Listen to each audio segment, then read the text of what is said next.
Alright, chat, what's going on? How's it going? Hope everyone's doing well. Appreciate everyone tuning in early.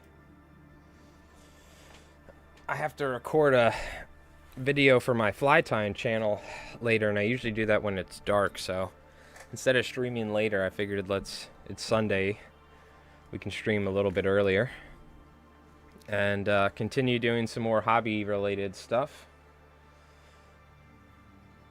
Agree. Yo, what's going on, RK?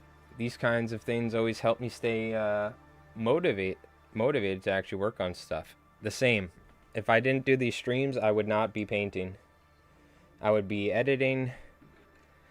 I did get a good amount. I think we're up to I got turn 1 and 2 done on the new battle report. So, what do you call it? We're good there. I got some good progress done. I got to film a fly tying video.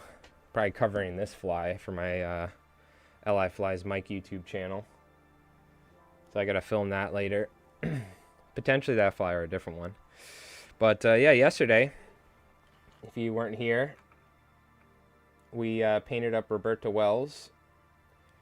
And she came out pretty good. I did some decal or some transfer sheet stuff. Check this out. Put a little American flag on her scope. As well as the stars on her shoulder pads. So the transfers from Warlord are fantastic. They go on very easy. And I also have the stuff to soften it. I forgot what it's called. Micro something soul, I think they call it. Yo, what's up, Rev? Agreed. Now I'm guilty to play Tetris until my eyes bleed. Better get back to playing. Better get back to painting. Okay. Very nice. Very nice. So there's a couple different things on the docket to do. Real quick, I'm probably just going to finish the Roberta Wells base. We'll throw some AK snow effects. Or maybe we'll do this at the end, because then I always get that crap in my painting cup water. But we got to put some like grass tufts on there. We have 4 paragons that need to be finished painted. So I got to do the gloves, the belts, like the hair and whatnot, and then put some silver on parts of the guns, and put some transfers if they have available spots. Do the bags. So that's one thing we could do. And then I'll have 10 paragons total painted up, ready to go. I thought the painting stuff was tedious, and then you throw in fly fishing, you have the patience of a saint. Well, that's the thing, the fly fishing helps, right? Because I spend so much time casting, never catching anything. So it's so much easier to play a game of Konflikt where Rev has Ursus infantry and he kills all of my units by turn 3. So it's much easier to not go postal at that point. No, I'm joking. It makes it easier to sit down and do some painting. Even though I will say I go through waves of like being motivated to paint.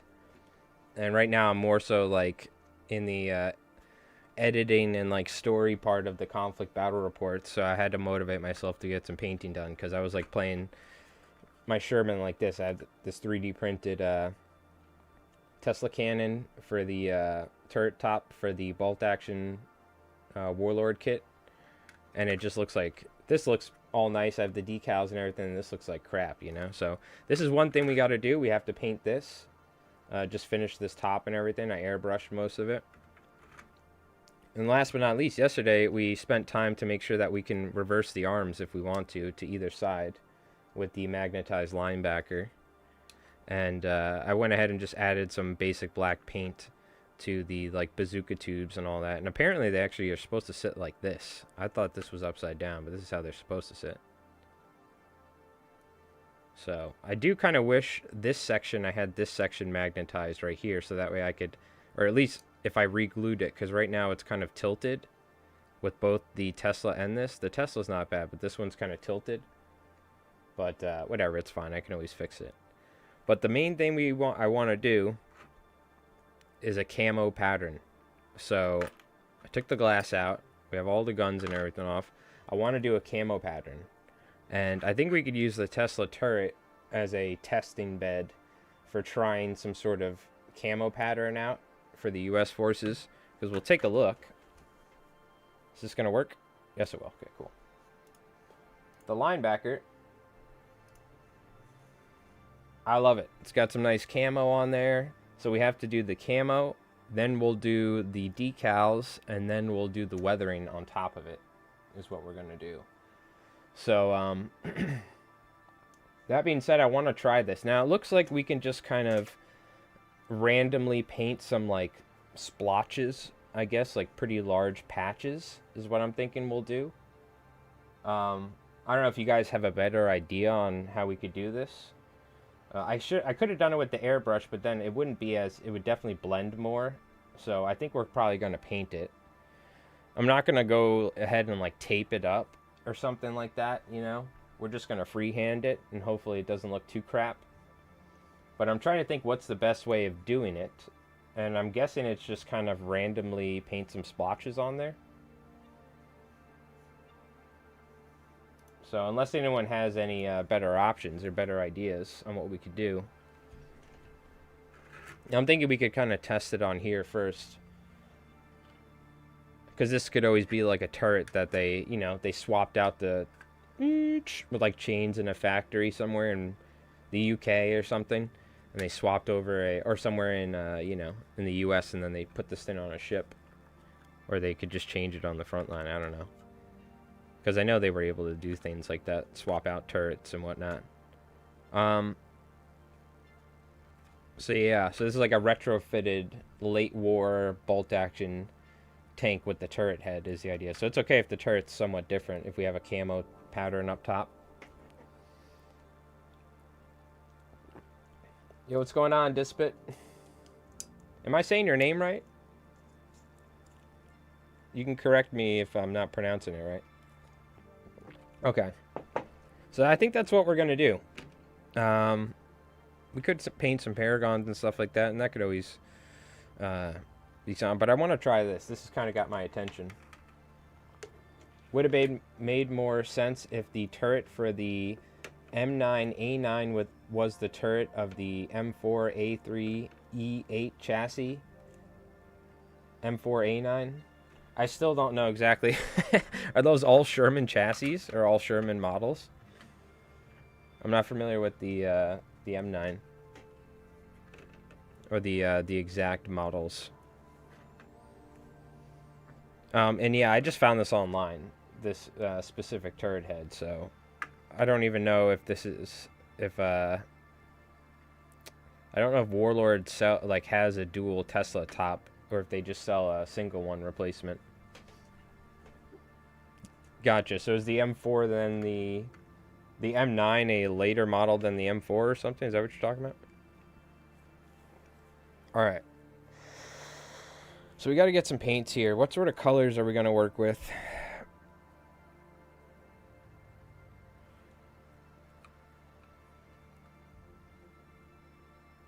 It's almost kind of like a black gray that they're using for their camo, which is kind of interesting. Let me go see what we got. I meant the M4A9 resin turret. The Tesla turret. Ah, okay, okay.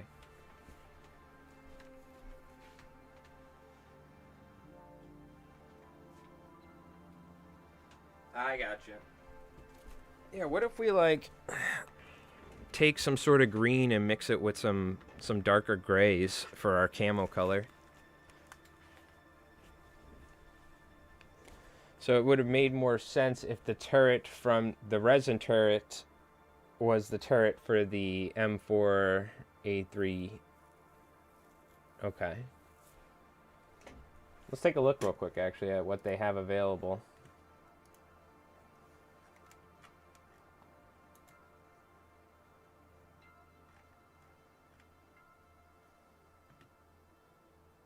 Because that's the M17 light Tesla, I want to say, right? Isn't that the same thing that's on my linebacker? Yeah, this is what they sell, the singular The M4A9.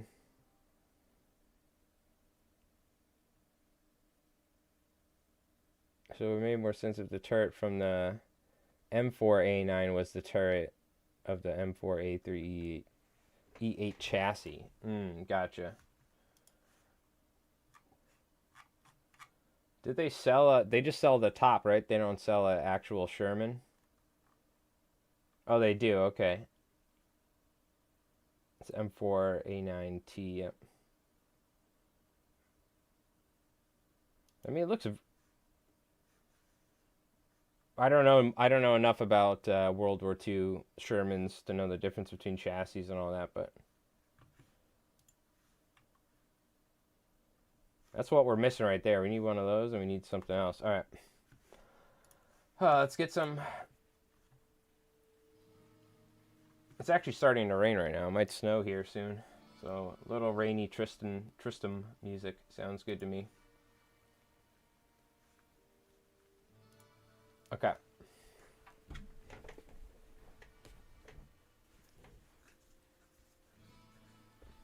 The Easy 8 was the tank in Fury, if you watched it. Okay, yes. I know they have that model or something in Warlord. So let's see. Real quick, just color reference.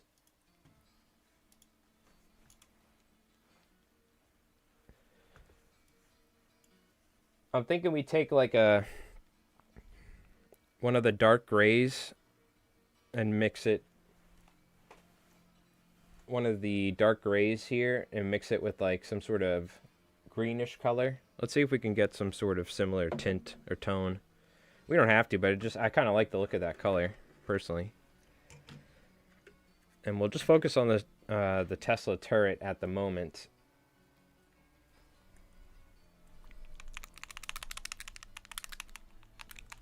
Shake them up real quick.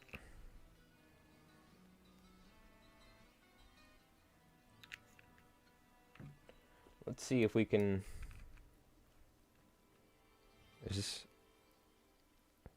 I'm scared of every paint bottle now that it's going to like.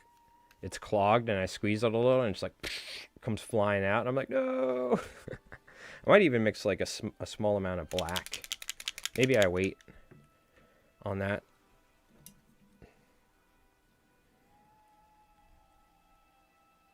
What happens if we mix these two?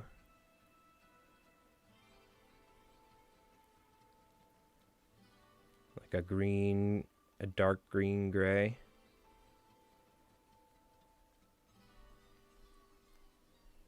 Maybe a tiny amount of black. Darken it up.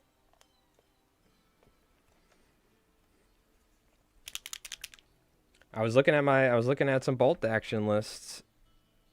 Kind of got you got me wanting to play some bolt action now, Riv.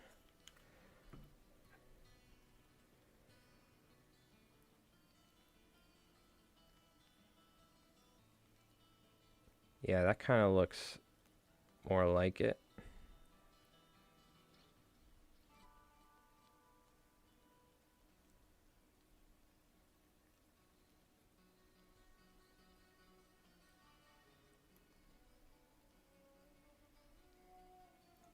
That looks better. Alright, how the hell are we going to do this, chat? Should I use a... Maybe I should use a larger brush. Well, nah, I don't want to. We'll keep it simple. So we're just going to do like random patterns, some splotches, some narrow points, some wider points. We could just have some semi-round. We're just going to go for it, I guess.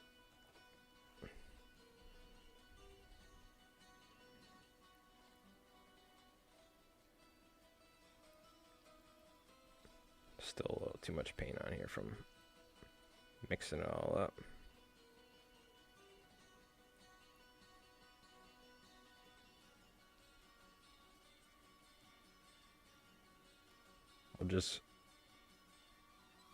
We want it to commingle between parts.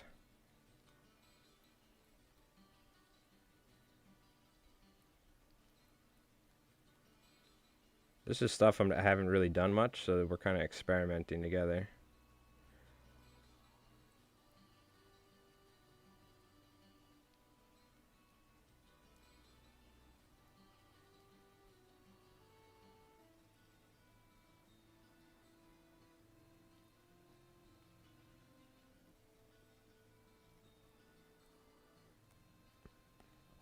You know, I'll just paint over most of the like cables and stuff, and I'll just repaint it black.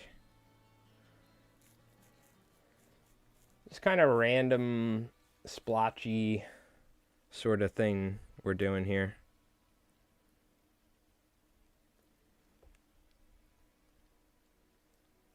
We can do some smaller ones too, right? We don't want them to all be big.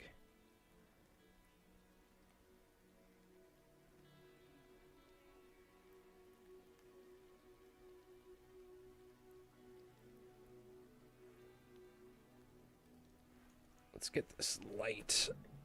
Let's get some light on here so I can see as well. Let me also clean this. My brushes are crap, dude. The points last for like a day or two, and then it goes back to being terrible, so.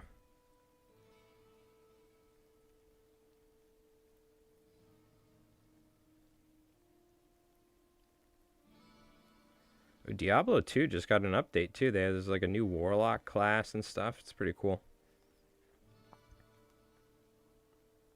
I haven't played Diablo 2 in a long time though. But it is very good.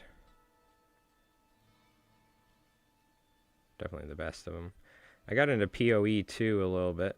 I was enjoying that in the early access. But I don't have any really time to like sink into games anymore. So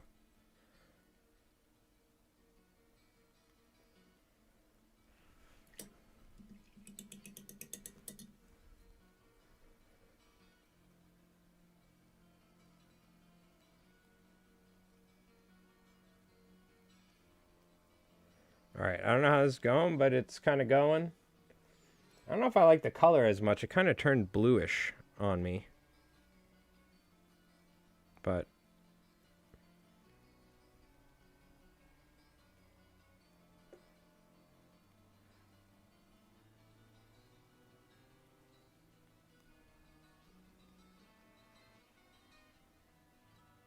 I guess the idea is we just kind of want to do some random stuff here.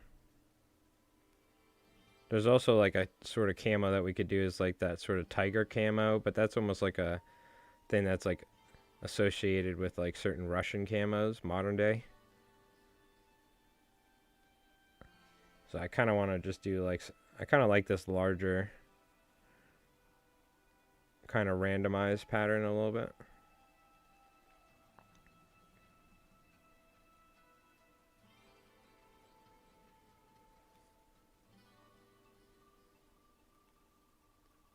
I guess what we could always do is go with another color on the inside or something, you know what I mean? And do some like shading to it. Do like a camo within a camo. That might actually look pretty sick. That might be kind of cool. Might be kind of cool. I always say stuff like that. Probably drive an English teacher crazy. Butchering the English language. Might be kinda somewhat sorta cool.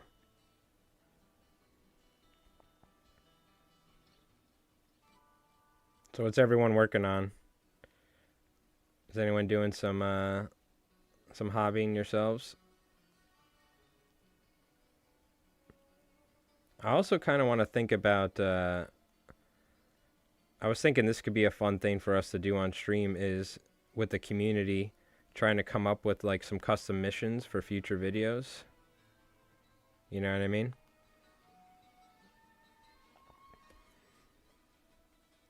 Essentially, I feel like we've already like I'll tell you right now, me and Rev, we hate the missions where you have to run off the board, so we never do those.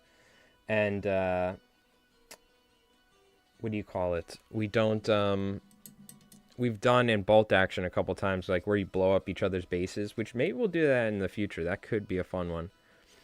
But we've kind of done a ton of them now, so we're getting to the point where I'm like, dude, we should start coming up with like custom missions.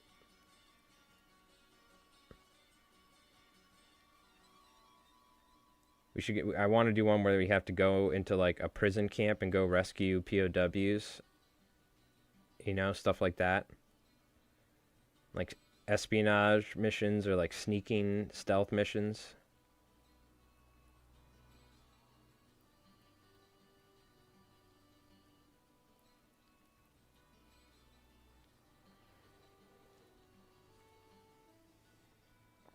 Yeah, we've done that one in Bolt Action, and Rev took. We never like we filmed it outside, so it like ended up looking like crap with the white balance. So you guys won't see it. But what happened is we played it in Bolt Action for the channel early on before Konflikt, and he just like rushed a giant Soviet infantry veteran blob up there and just blew it up on like turn 2 or 3 or something. I just couldn't kill them. I think that's what happened, something like that. But I think you got to play it like knowing that like you got to, depending on who you're playing against, you have to defend your base hardcore. Maybe be smart about where you're putting your units.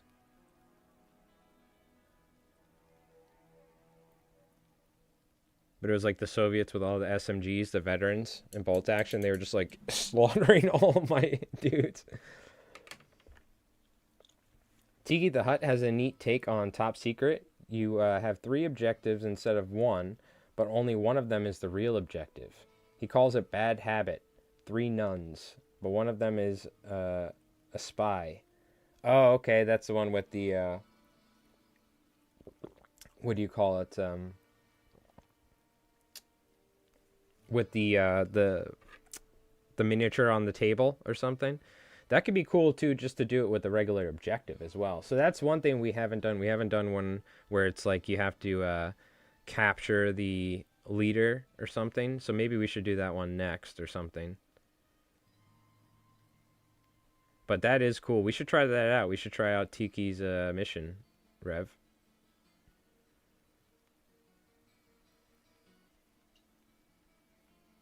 We kind of did something similar, but without the cool aspect of it being secret, with having 3 objectives in the center to hold across the center. Okay, this actually kind of came out pretty good. I think I need like a little bit more jaggedness in some of the areas instead of smooth. But I'm not gonna lie, I'm pretty pleased with how this little camo came out.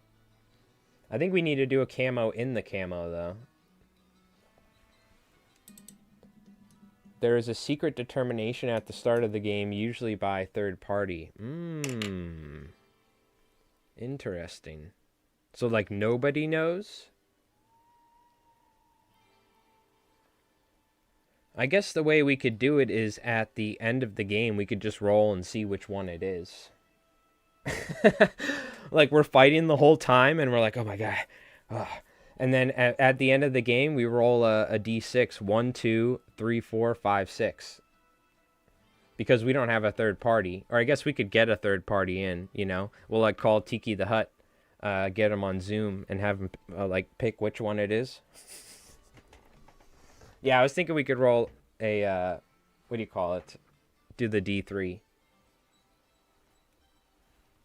if you don't got a third party. All right, this is how this looks. What do we think? How do we do? Are we ready to move on to the linebacker? What I'm thinking is we could do camo inside of this. So either maybe with black or like a green or something. I don't know. But I think this is good, like a randomized pattern.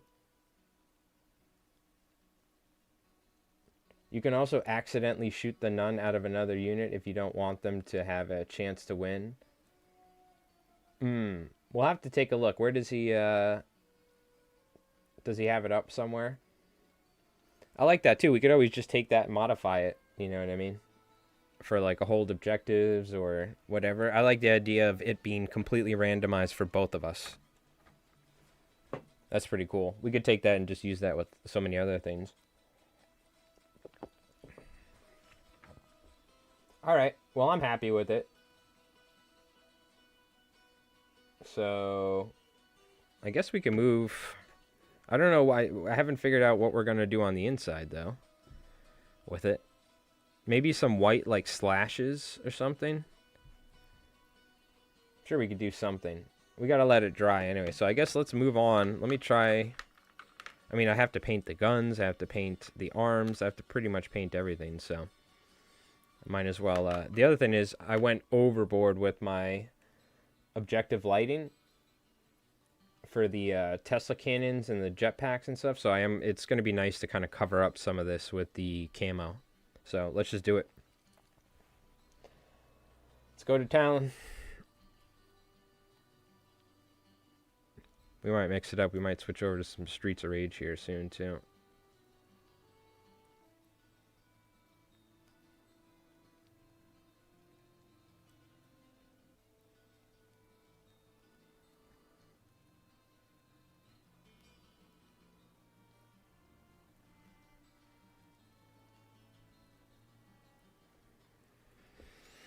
Okay.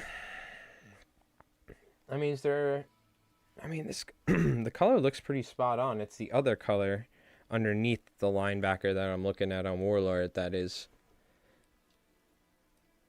throwing me off. So I think if we go with another color inside of the camo or to accent it, that would be cool.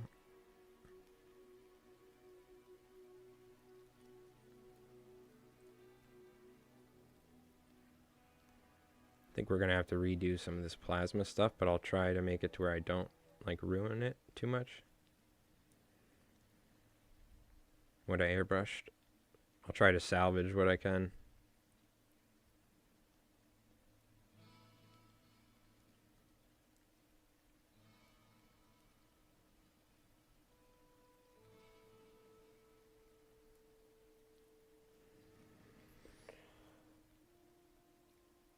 Okay. We're doing some stuff, I guess. I think once it's all done up, it's going to look nice. We'll see. And then we can put our, what do you call it? Transfer sheets on there and all that.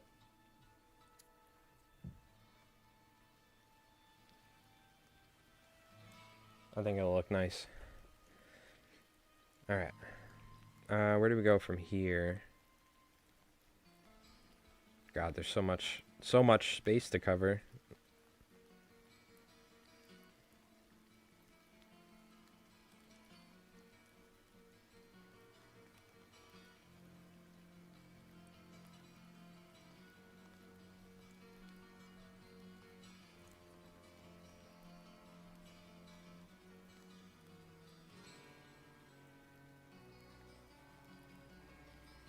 Okay.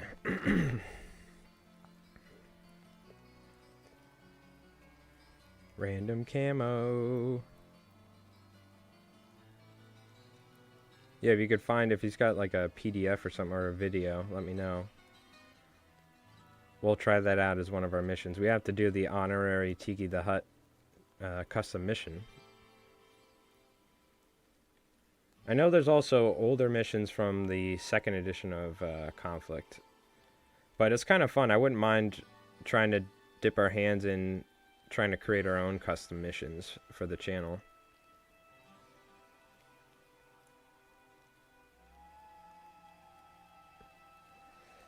Okay, look, we got like a little camo thing going on here.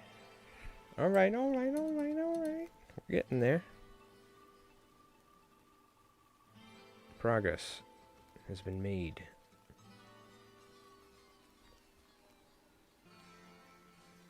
We'll switch up the music at some point. I just love jamming out to a little Diablo.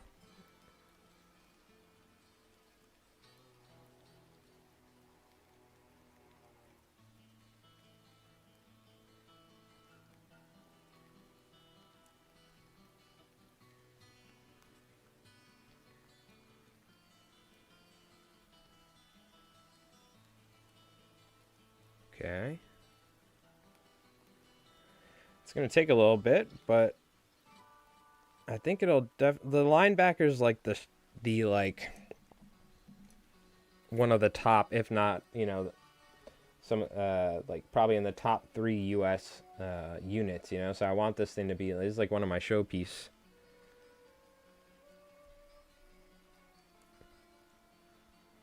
Like, this is what's going to be the eye catcher on the table, so we want it to look nice.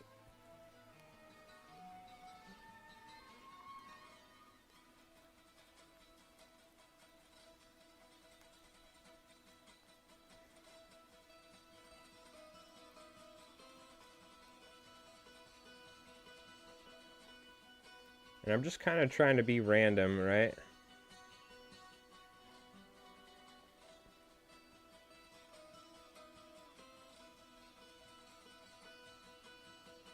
Like, you want definitive spaces in between the camo, because that's like the whole point of camo, right? Otherwise, it would just be solid green. So you want to be able to spot it and tell from a certain distance, at least. Might need to add a little bit more black to this. I mean, we're going to have to make up another batch here. I know he has a battle report on his channel for it. Something Brewing is a fun one from the D-Day rule book. Well, we'll do a little research. I think we could definitely make our own, though. For sure.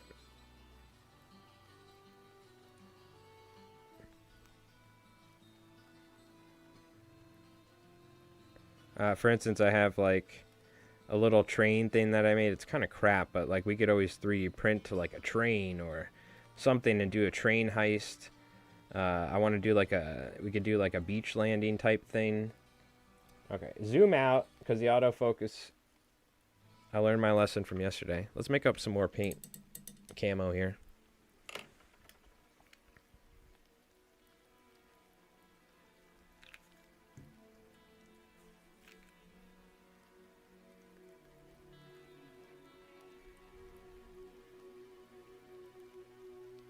There's a ton of different opportunities. I saw in the Valrak Mordian battle report, they had like some of the people that write the rules for Warlord, and they were they had like a thing where they could turn on switches and do stuff, and I'm like, that's cool. We should figure out some way of having like, you know, there's like a reactor they're trying to shut off, and there's other panels and stuff, and hacking and beep boop boop boop. I'm sure there's some cool stuff we could do. I guess maybe the way I could expedite the camo is have some of it be more greenish grayish and some be more black gray.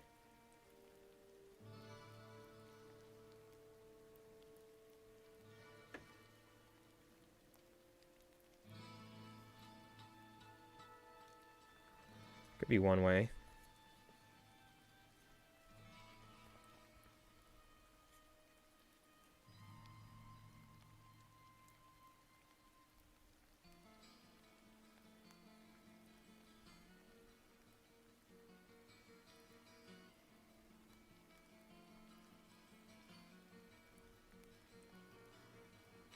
Okay. Camouflage.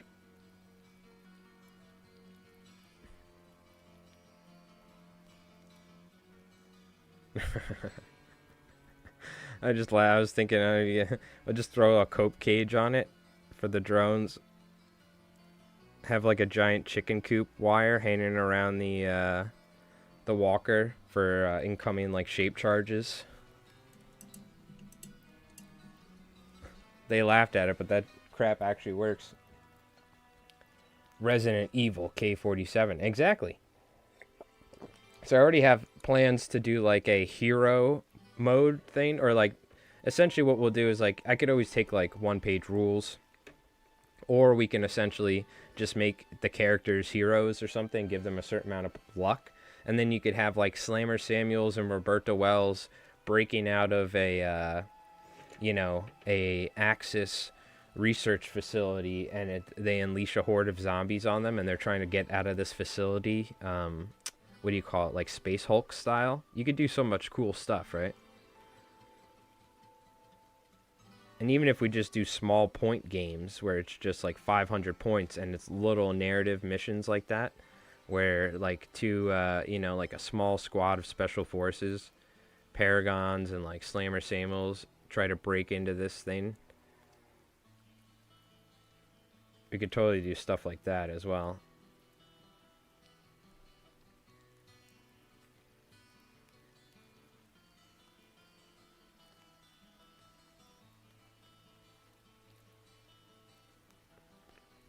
So there's certainly lots of opportunities. I was thinking we could also just go.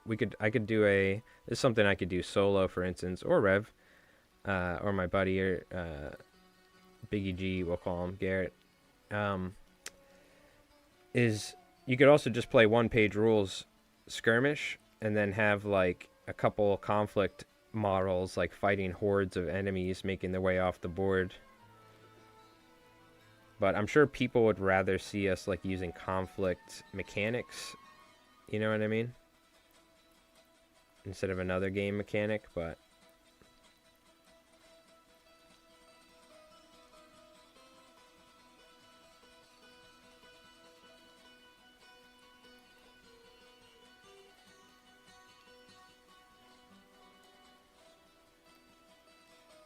yeah, there's all sorts of cool stuff we could do, I'm sure, so.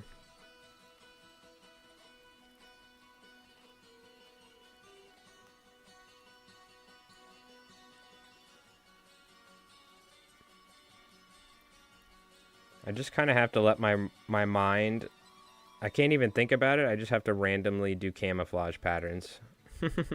Is what I'm doing in my head right now. And it seems to be working.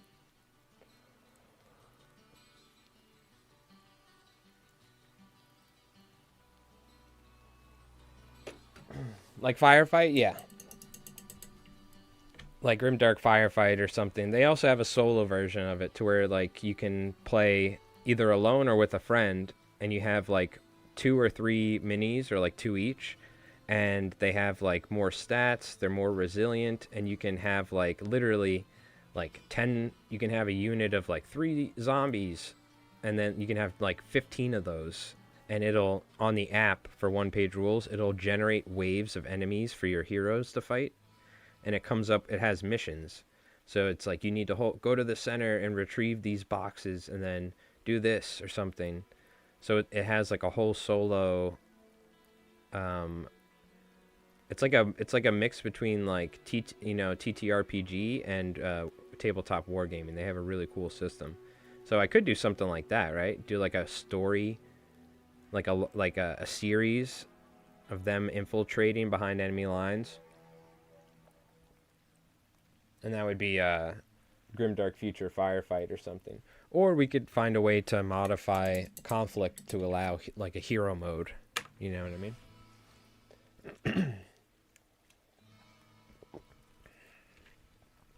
Because I would like to film some other conflict related videos other than just battle reports on the channel. But like, Mordian does videos covering units. There's other people that have videos explaining how to play conflict and this and that. We can always do something like that in the future, but I want to try and do other stuff, So I could always I was thinking of doing some sort of like story-driven narrative mission, or like mini episodes, like explaining the power dynamic between the little peacock and Colonel von Liechtenstein, and like film it to where it's like, less of a game and more of like a short story. And then I can incorporate really weird stuff like crappy music that I make. So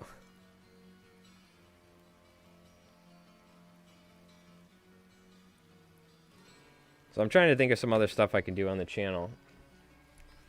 You've been wanting to do Company Commander. It's a narrative campaign. Been trying to port it over to K47. What is it for? Is it for a different game, or is it for bolt action? And you're trying to get it set up for K47?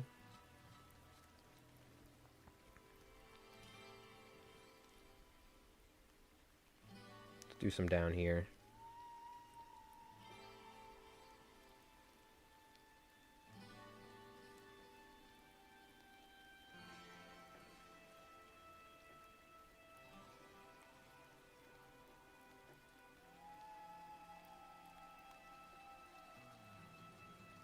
Cover up some of my excessive airbrushing I did.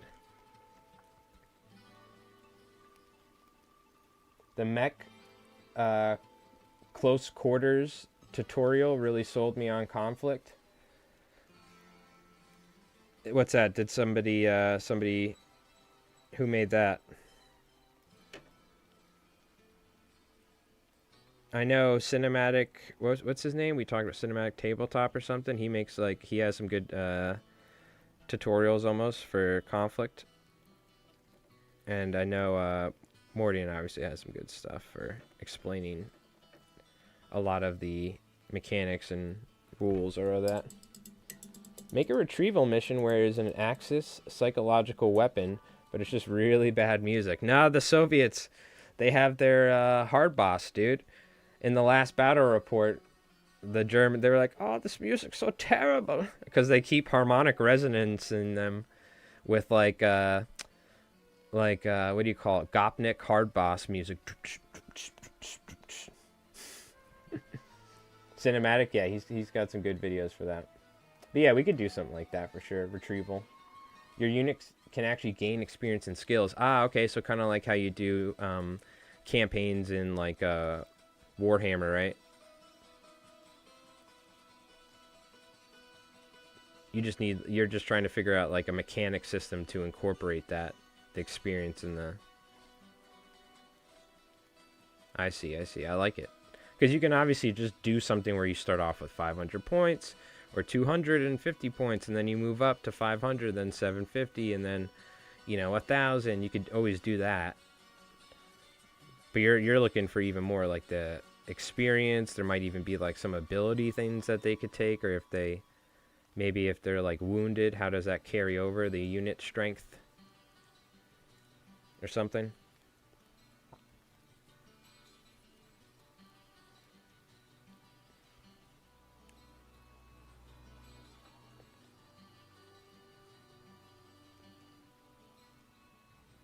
Yeah, I'm trying to think of some other than, because obviously the battle reports that's our main bread and butter, but I'm trying to think of some other things we could do on the channel that can incorporate Konflikt, but I can make more videos,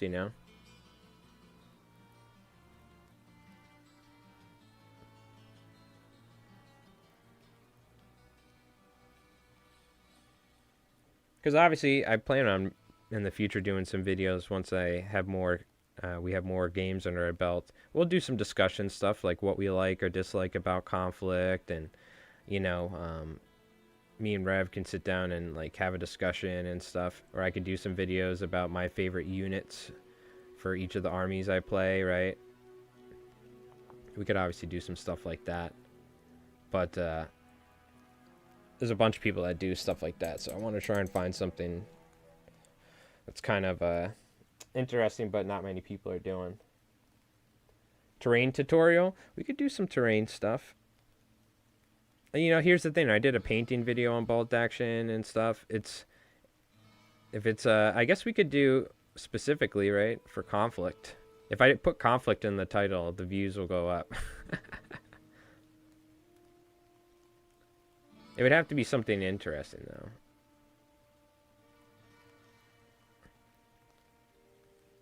Because I don't know how many people would want to watch us. Well, maybe. We could, I'm always open to give stuff a try on the channel and see how people react, so. Next time I have some sort of terrain project that I think would be interesting.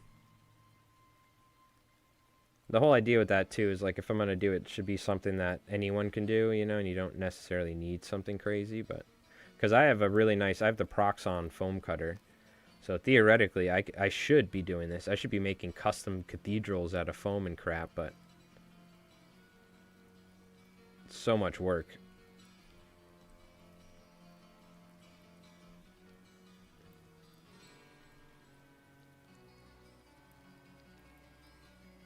It's a lot of work.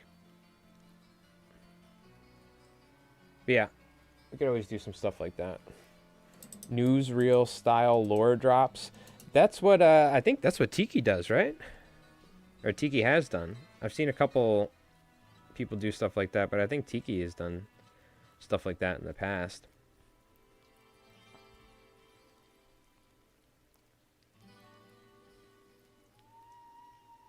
I think for sure I'm gonna try and do some sort of like shorter, like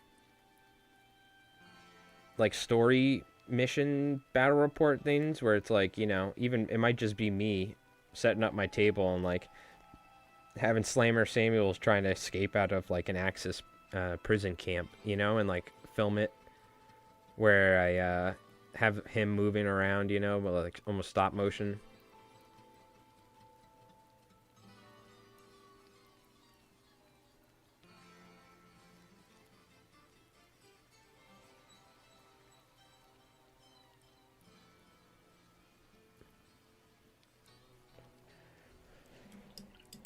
I mean, we're getting there, dude. We're splotching it up.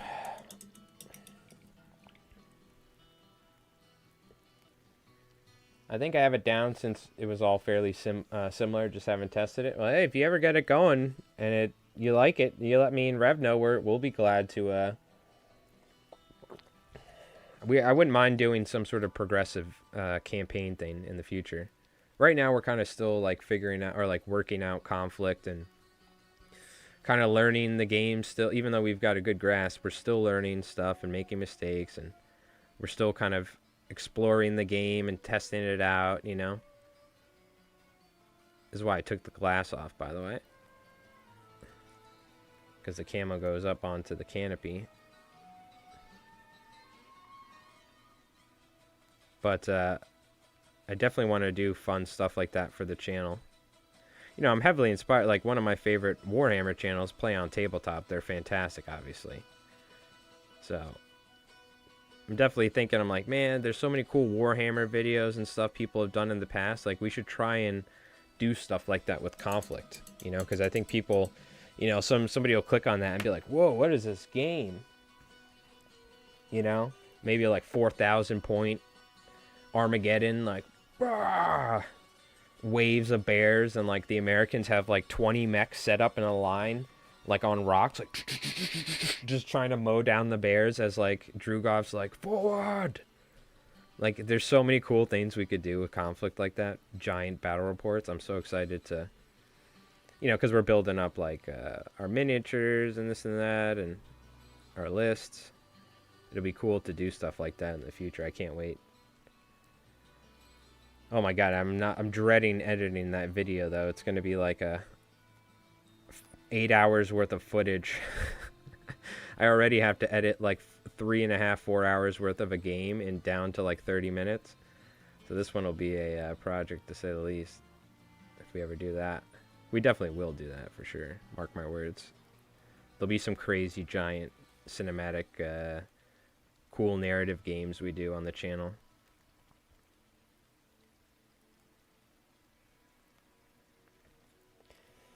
I mean, we're cooking along. We're moving here. Moving and grooving. Let's get an update. I got one White Claw in the fridge, too. I'm saving it for a little later.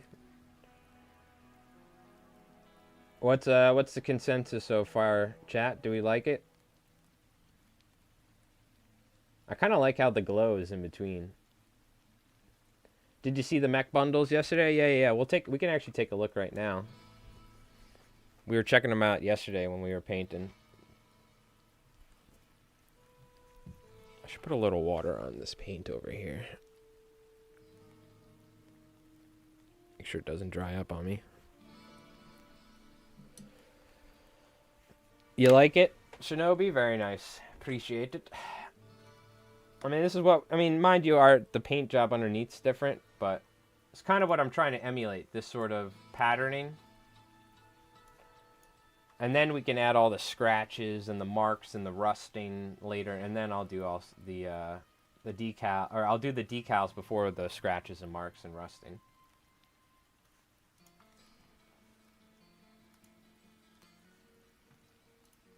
Let's go through all of them and let's see what the bundles look like. Ooh. Wow, 3 of those for $125. Oh, they must be like smaller mechs then, right? Because like, that's pretty good.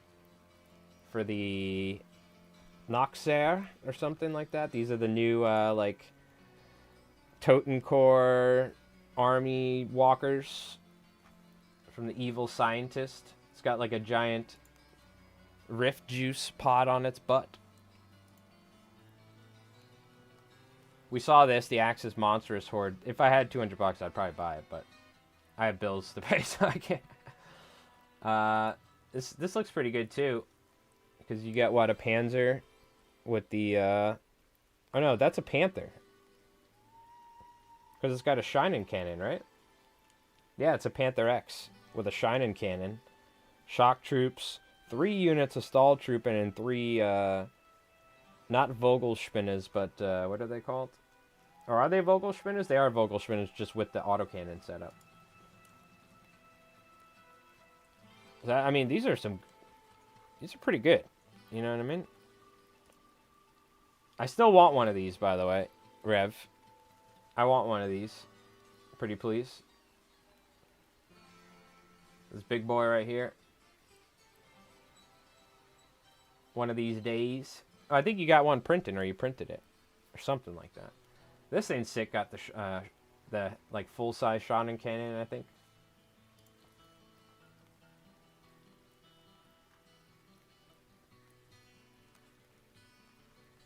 Yeah, and that's like the bundles, right? Oh, they have some of the squadrons too, where you could get groups of mechs. What I really need is I need to get some damn Rift Dice one of these days, but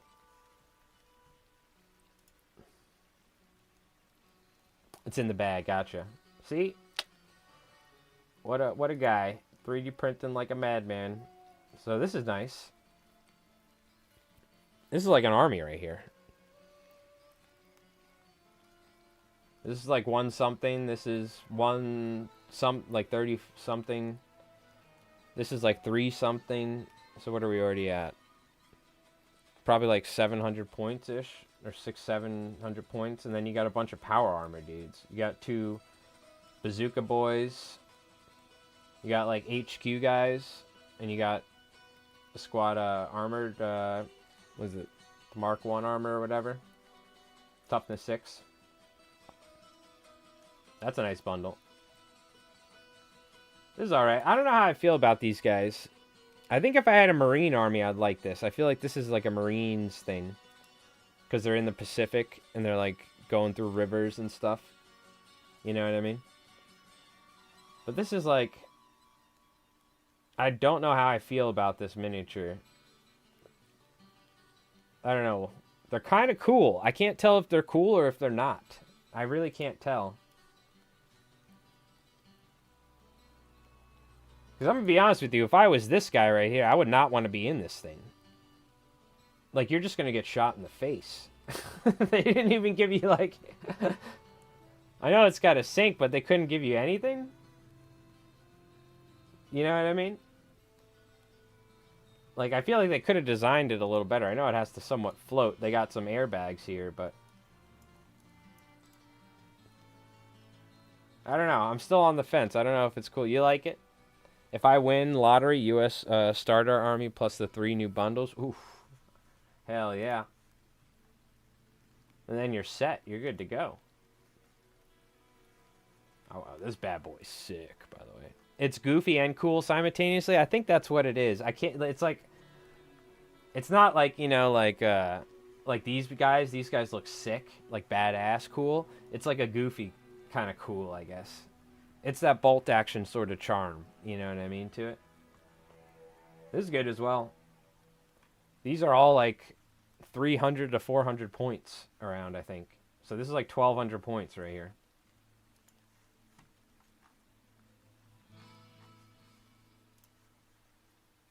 What do the Brits get?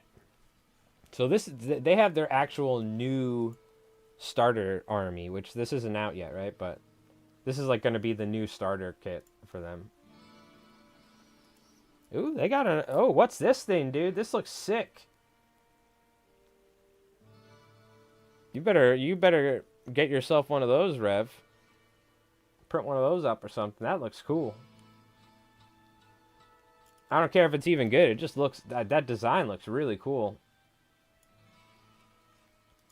I always say it because these remind... This is based off a Kodiak chassis, it looks like.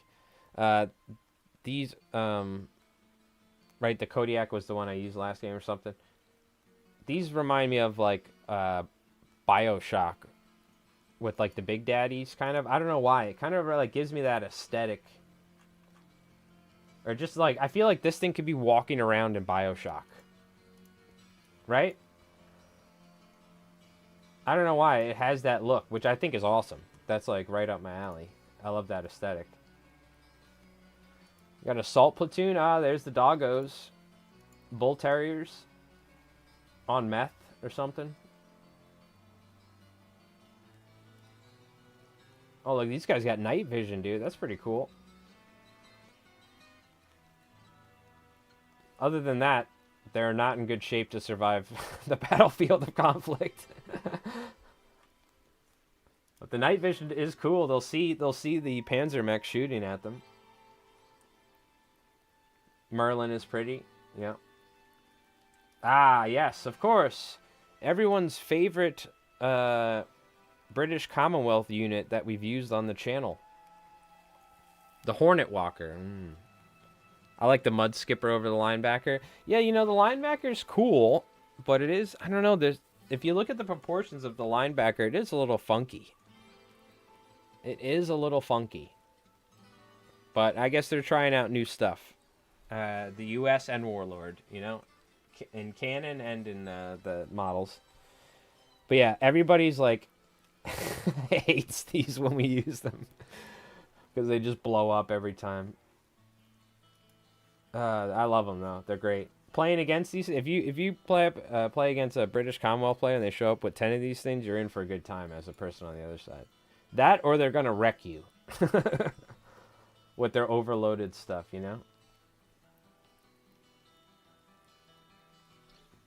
Yeah, Mud Skipper looks nice. Dude, this shit's sick too. The Churchill Meteor, is this a multi-launch system? That's pretty cool. I'd have like 2 of these if I had a Commonwealth army. Give me 2 of those. Give me 1 of that mech right there with the Tesla thing. Give me some small stuff and I'll take like some Bull Terriers or something and some robots. That's what I'd be rocking. Oh, they also got Cromwell with a Tesla.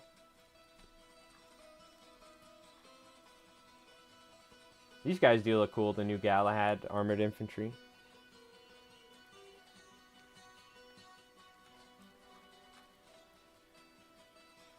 Cerberus squads. Okay. Not MLR, but can, yeah. Is there any, there's no multi-launch rocket systems in Konflikt, right? Like in bolt action, that was like the strongest thing you could take was multi-launch rocket systems, MLRSs.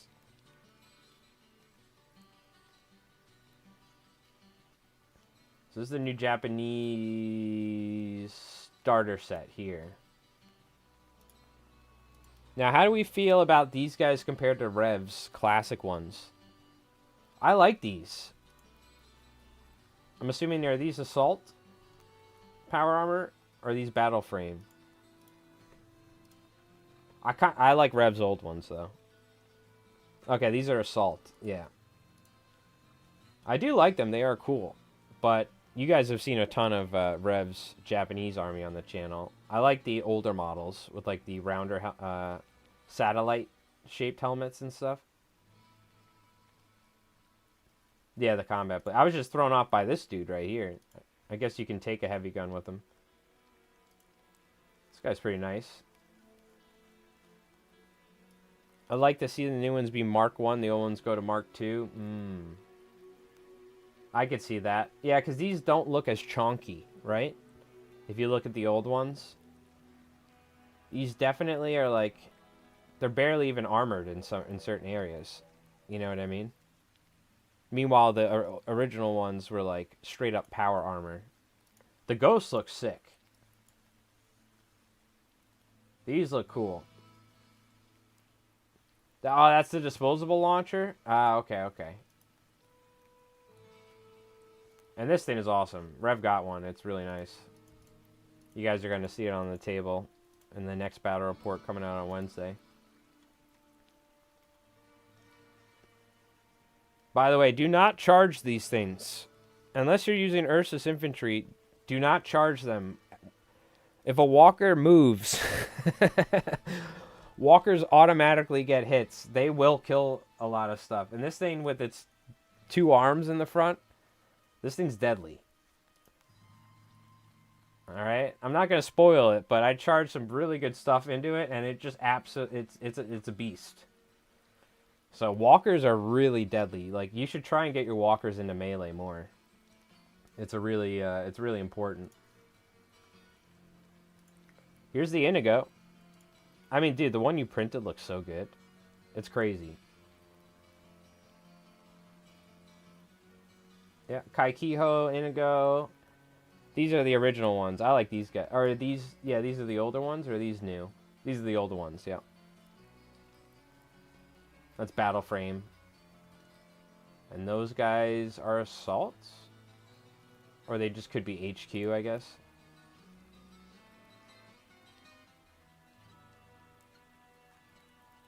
Yeah.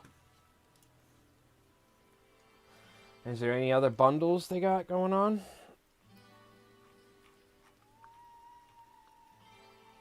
Just this one, it looks like. They only have one for the Japanese, huh? Well, I mean, the Japanese don't have a ton of units, I guess. But they should have had a Shibito or something.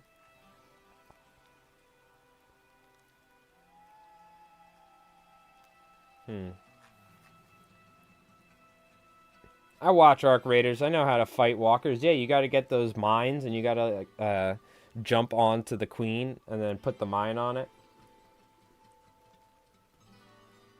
Alright, I will say, the new Soviet models, I think, are the coolest. I like Rev's Bears, but, I mean, just even for this guy, dude. Look how cool that dude is. Like, the Soviets are, I'm telling you, dude, somebody that works at Warlord loves the Soviets. Just with the Ursa's infantry data sheets, I'm convinced. They like wake up. Da, da, da, da. Because look at it, these look sick. These guys got ice crystals growing out of their skin. These are the new Moraz Ghul. They look awesome. This guy looks sick as well. He looks like a Russian Bruce Willis or something. And then look at the bears. They look so cool. They are like, I'm kind of torn. I will say the faces on the old bears looks, I think, better than these. Or not better, it's close. It's just like personal preference. But look at the poses and how dynamic they are on this. And you get a freaking Zukioev blaster tank. Bruce Wilanovsky? Yeah, exactly. Da. Exactly. Bruce Wilanovsky. Wilanovsky. That was pretty good. I'll hit the soundboard for that. But these look sick. And you get yourself a chicken walker. Mallet walker. You get Bruce Wilanovsky. Holy. And I'm guessing they got 3 bundles, right? No, they only have 1 bundle. I'm surprised they didn't do another bundle for these guys. I will say I like the old Moraz Ghul, but the new ones look like sick. But look how chonky the old bears are. The old bears are like... The new ones are skinnier, for sure. I'm just annoyed they keep giving banners to models with guns. Yeah, I don't think the banners actually do anything other than look cool, though, right? So it's like... You know? You can always... what do you call it? Not use them or something, but... I like the banners. After seeing Rev's Soviet bolt action chick with the banner, every time it's like it looks like one of the cooler models on the table. But I get what you're saying. But you know, one hand AK, he doesn't even need to shoot it. You know what this guy really needs? Is your gripe because he can't fight effectively? Right? You could say, well, he could jam it in the dirt, but no, you're thinking wrong. He's not there to shoot the enemy. He's there to shoot all of his conscript soldiers when they get blasted by a Tesla cannon and they turn around. He blasts them, you know what I mean? That's the classic Soviet way of fighting right there. And he's good. He's like right behind him, so he doesn't need to be far. So he only needs 30 rounds because he only needs one, you know, to take out a conscript. So he's good. He's got one of the conscripts to reload it for him. Oh, there is a banner guy, you mean? Victory banner can be taken for 20 in the Soviet army, but the model can only have a pistol. The banner guy is equipped with a gun in the list. Is it just a pistol, though? Is that what you're saying? Let's take a look. Are you talking about in the bolt-action Soviet army? It'd be regular infantry, right?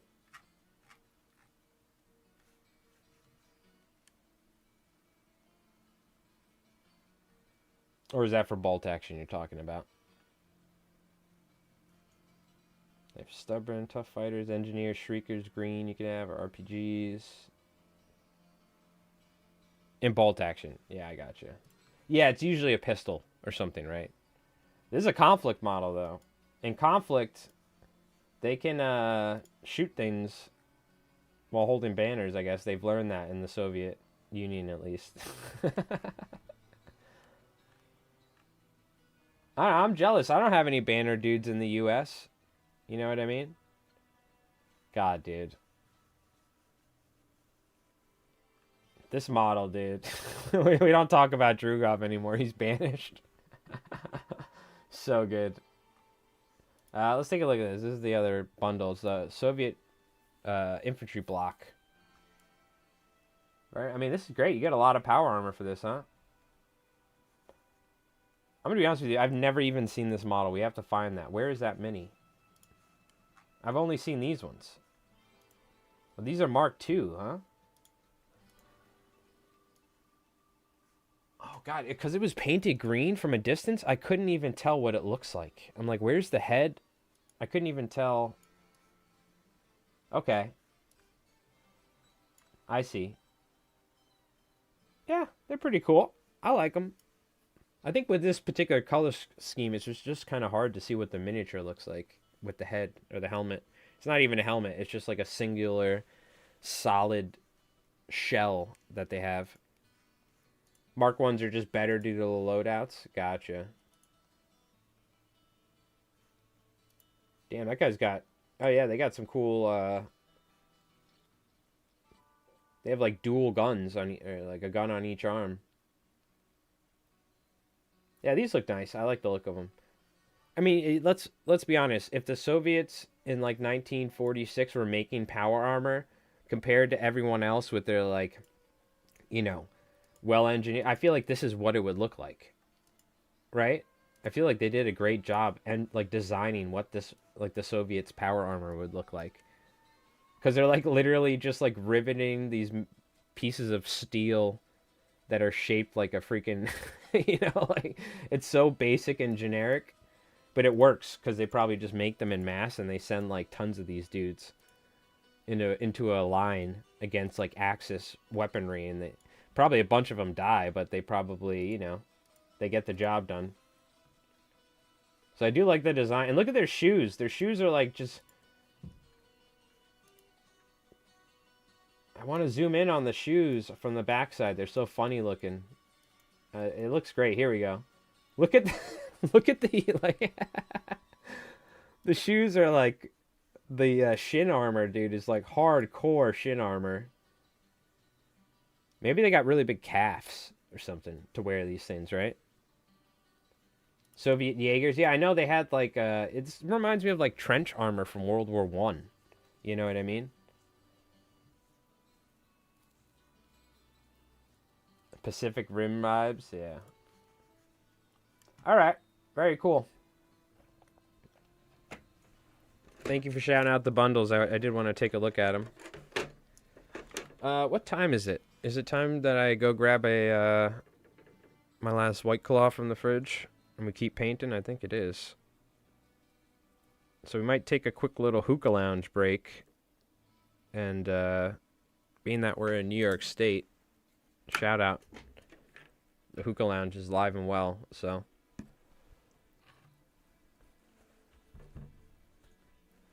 Weird World War II. Yo, what's up? It's the best armor in K47. Brutal and functional. I love the look of it. I really do think it's like, it's, it fits the look of Soviet power armor in 1946 or 1947 so well. For sure. I think whoever designed that model knocked it out of the park. Like, you know, for instance, I'm a U.S. player. I'm not like a super big fan of the power armor U.S. forces and stuff. The look of them, but we're on Long Island, RK. We're Eastern Long Island, so probably quite a ways from you. But there's a good amount of folks in the K47 Discord that are actually in New York, I think, or either in like Jersey or Connecticut and places like that. So you could probably, what do you call it? Get some, find some folks that are probably in your area for a game. I think there's, what do you call it? I've been trying to look out for some folks from Long Island, but yo, Green Vault Gabriel, whoa, coming in with the super chat. What's up, Mike? 07, yo, 07. Put some 07s or your green hand emotes in the chat. Thank you, my friend. I wonder, did you change your name or does it show? I have to see. I'll have to update your name in the members mention to Green Vault Gabriel because it's just badass. But thank you, my friend. That's very, very kind of you.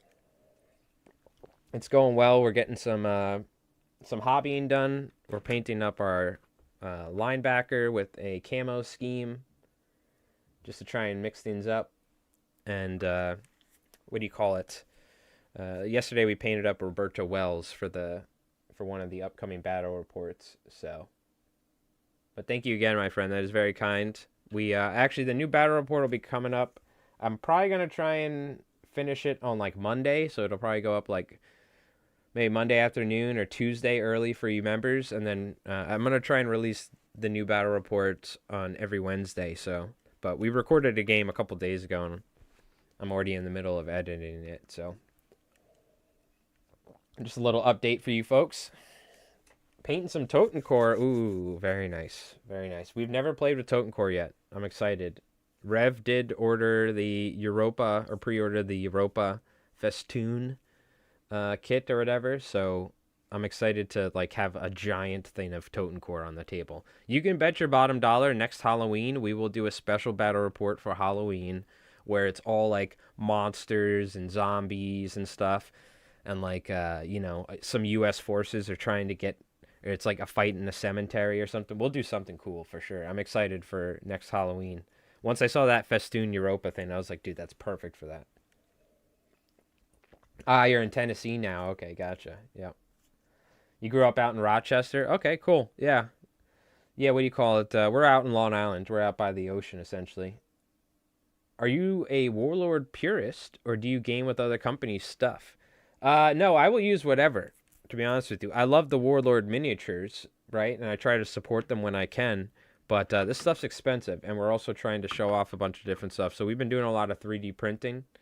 So these are all proxies. These are all Daka Store jungle fighters, they're called, like Katachan looking dudes. But these are what I'm using for my Paragons. If I could, I would use all Warlord stuff. But I will say I like some of the 3D prints I'm using more than like some of the older Warlord minis and stuff that they have. Like they need to come out with new Paragons, for instance. But that being said, too, we do play, like, we started out with Warhammer, or one-page rules. Then we got into Warhammer. I have a Blood Angels army. I have, that's, like, real models. Then I have, the rest is all 3D printed and a mix of real models. But Tyranids, Orcs, regular Space Marines, Chaos Space Marines, and Emperor's Children. So, yeah, the 3D printer is the way to go. But, I am not a type of person that's like, you know, I don't even really care about WYSIWYG, to be honest with you. As long as we're playing and having a good time, I don't care. You know what I mean? So I'm completely okay with people using whatever. I know some people are thinking about, but I'm a 3D printer, so I what do you call it? We would not be able to have the variety of units or to do all this different stuff without a 3D printer, it would just be thousands and thousands of dollars. And not even for just Konflikt. I mean, just, for Warhammer or whatever. So, but that being said, I try to support Warlord where I can, and I do want to buy more of their minis, but, what do you call it? We're a couple hundred subscribers away from ad revenue, so we'll get there soon, and once we start earning a little bit of ad revenue, I'll put that towards some new minis every month or something. Been doing this weird World War II gaming for over 25 years, and there's a lot of great-looking, weird World War II stuff to be had. Oh, yeah, there's, like, Dust. There's tons of different games that I've seen in different 3D printable stuff for other games that have a very similar aesthetic or that fit very well in the Konflikt universe. So, 100%. There's so much good stuff out there. Because before K47's release, we were looking for miniatures to print and stuff like that. I was looking for Paragon so we could have a list ready to go once we got the starter army. And what do you call it? I found a bunch of stuff like for Dust and other games where I was like, oh, dude, this looks like they were made for each other almost. So, but all right, chat. I'm going to go grab a drink real quick. We've been streaming for an hour and 20 minutes. If you've been sitting for a while, stretch, stand up, stretch your back out a little bit, whatever. Use the restroom. We'll be back in just a moment. Or you guys can do whatever. You can do I just like to remind people I have a bad back, so it's good to stretch every once in a while. Just because sitting painting miniatures, it can get to me for a while. But I'm just going to go grab a drink real quick. I'll put on some music. And we're probably going to listen to some Streets of Rage, but we'll put on some ambient music when we do this. But Warlord's a good company from what I've seen. Real Whiplash coming from GW. Oh, tell me about it. Well, here's the thing. Like, I'll show you guys real quick. Hold on. We'll go here. You want to know what got to me? What got me into this company right here? Let's see. Is there a winter?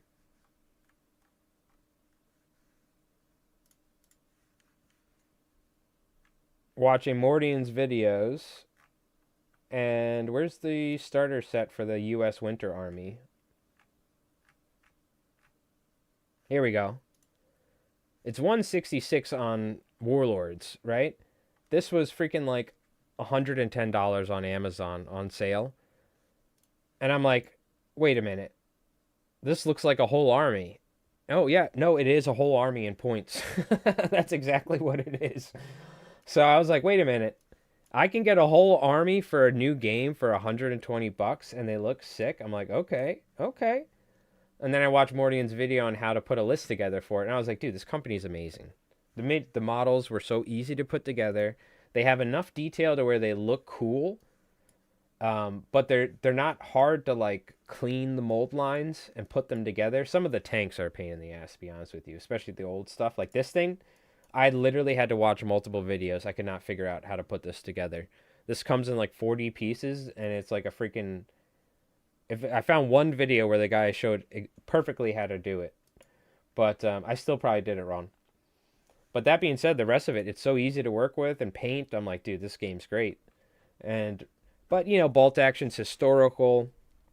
And, it doesn't necessarily scratch the itch for that 40K sort of sci-fi-ish, strong units sort of thing. And that's where Konflikt came in. And then it was like, all right, cool. Like, where's the starter set? This. So I got this. And we 3D printed some stuff. We also used some bolt action units or some bolt action tanks and just put some turrets on it, for instance. And there you go. Now we got a whole Konflikt army, and we've been building it up. And the fact that the two games commingle, at least bolt action, you can add bolt action to K47. I guess you can't add this to your bolt action army, but the fact that you can add your bolt action to your K47 also made it so much easier. You know what I mean? So, and I love that Warlord, what Warlord could have done? They could have changed the scale. They could have made everything in Konflikt way bigger, so that way you had to buy new models. But instead, they made it to where everything fits, and it's, it commingles, it's nice. So they could have definitely done some sort of predatory GW-esque thing, where they change the sizes or the bases or, the power creep and size creep of, from Firstborn to Primaris or something. Uh, oh yeah, no, we have some of his right here. I don't know how to say his name. Kyushu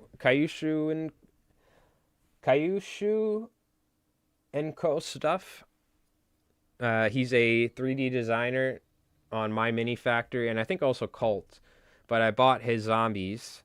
I just haven't printed it. I gotta maybe I'll message him or something. But it came in as a raw file. I just gotta convert it is all. But this is his one of his walkers, and we're using this for the mud skipper. You call him Mr. K? I'm gonna call him Mr. K too, because I'm terrible. I'm assuming it's some sort of Japanese, something Japanese. I'm terrible with pronunciation. But yeah, this is one of his miniatures, and this is FDM printed. If we printed this on a resin printer, it would be flawless. But even on the FDM, it looks great. So he's got great minis. Him and Gray Hunter, who's in the Discord as well. We've been using a lot of his minis as well. Another great STL designer. So, all right, we're gonna take a quick break. I'm gonna use the restroom, grab a drink. We'll be back in a moment, and I'll just put on some tunes. And while we have let's get our miniatures set up here for you guys, just to have some eye candy, I guess, to look at. We have to paint all the bazooka tubes. We gotta do all that jazz.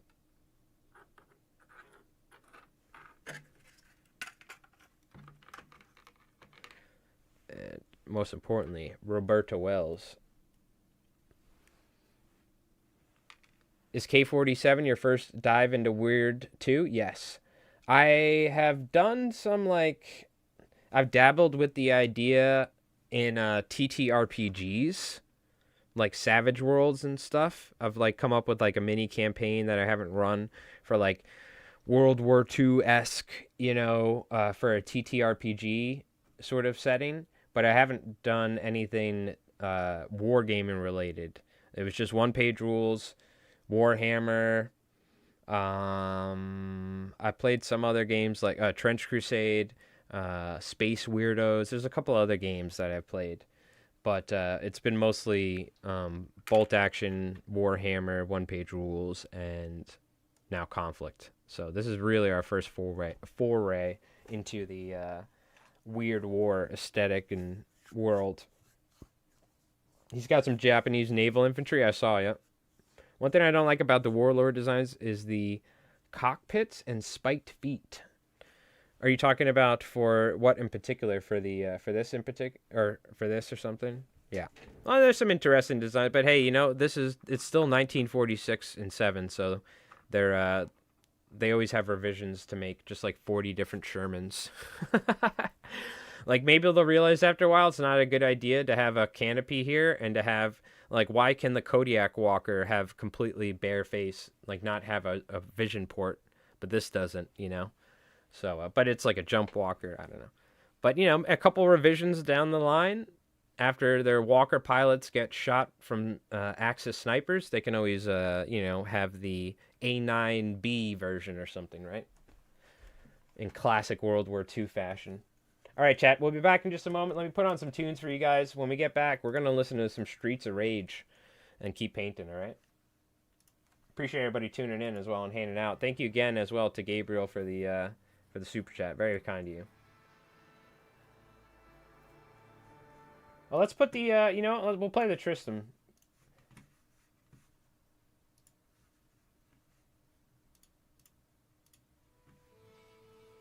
All right, chat. I'll be back in just a moment, all right? If I get a real mud skipper, I might file the cockpit and make it look armored. You could totally do that, right? That's another thing I didn't even think about. You could totally do that.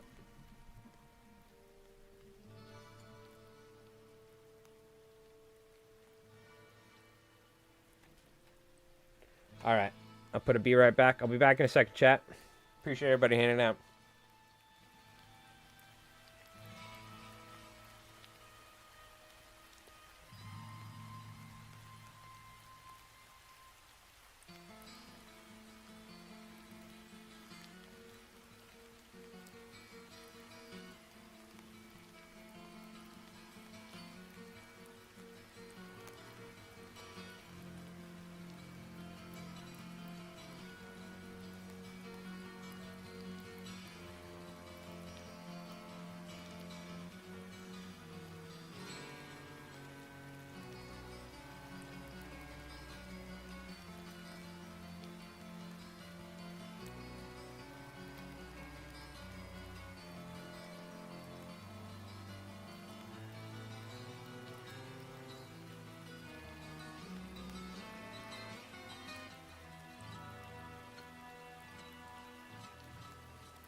All right, we're back.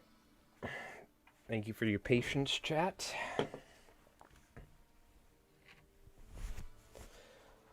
All right. I think Warlord's tagline is, "This is the end." I would suspect other nations come into the mix as the main belligerents would have horrible manpower shortages. Well, there's the custom Turkish army that we're going to be working on. Turkey was neutral, and then they joined the Allies at the end of World War II, as I think Churchill and the U.S. were hoping that Turkey would be like a, what do you call it, would slow down the Axis if they did push from that side. So they were supporting Turkey and whatnot. And my father's Turkish. I'm half Turkish, so I would like to make a custom Turkish faction with either we're thinking custom rules, like come up with custom rules for it and stuff. But so I 100% see them adding different stuff. So I would assume most nations would end up going to war once the rift forms, because World War II was like winding down near the end of the war. But if it only heats up, for instance, Japan was never nuked, then, you know, the conflict in Asia would be completely different with China, right? Like you said, it would 100% probably spread to parts of South America, because there was already German influence in World War II in that sphere of the world. And then there was communist influence from the Soviets. So 100% you could just turn it into a full-scale, a proper world war. You know what I mean? Where it's not just most of the Western nations and stuff fighting. So you can add the whole, like everyone else in the world can get involved now at this point. I mean, there were conflicts going on all around the world during World War II.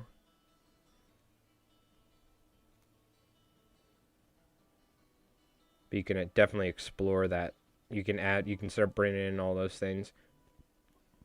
And, like, we already know how they structure bolt actions, so they're going to have probably, like, they could always do, like, an allies thing, right?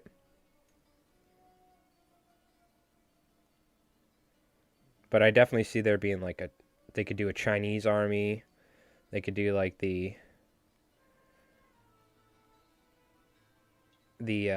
like, Finland or Norway, right? There's so many different things they could do.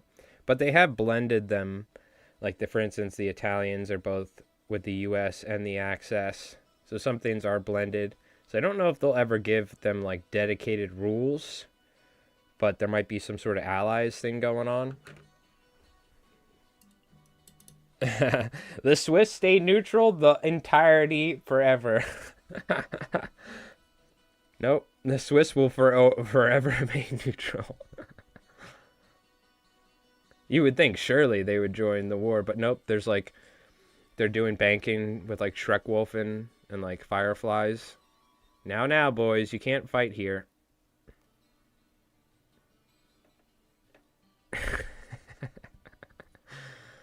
The damn Swiss.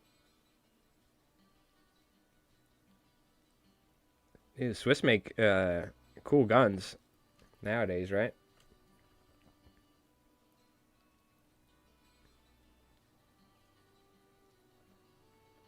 I think there's some cool firearm manufacturers that are based out of there. There's a lot of potential, but I think Warlords has to hold themselves back with all the stuff they want to do. Yeah. I don't think we're going to be getting custom or like armies of China and this and that, but I think in the future they can do some sort of allies thing, you know, and they can open up different this is perfect for like expansion stuff with like new campaigns in different different campaigns around the world that armies are doing. For sure. It doesn't have to just be North Africa, right? They could do an African campaign where they go further. For instance. I think I'm going to paint those silver. I'm not going to worry about that. Or paint them a different color. The pneumatic pistons.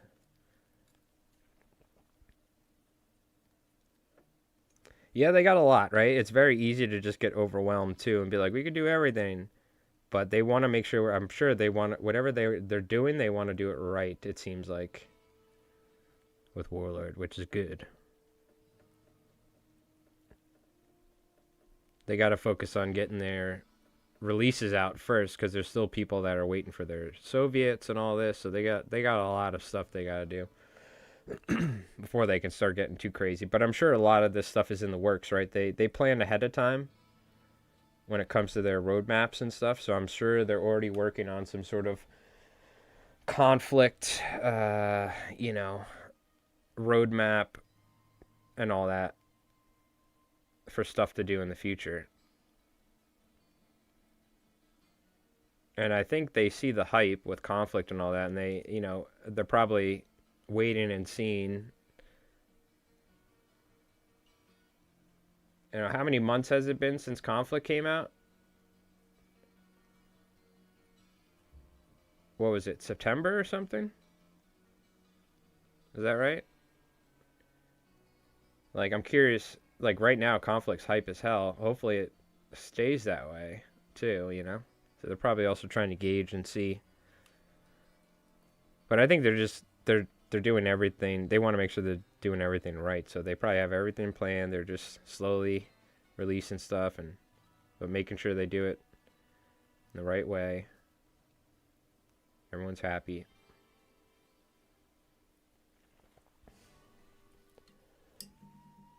Hope they don't let K47 twist into the wind like first edition. Dude, the game looks so cool, but it seemed like nobody really played the first edition of K47, or at least maybe back in the day, because I did see like people posting armies and stuff on Reddit, but it didn't really seem that popular. So they got some good momentum. I think they're not going to swindle it. You know what I mean? I don't think they're going to let it waste away. Warlord seems to be pretty good with how they handle stuff.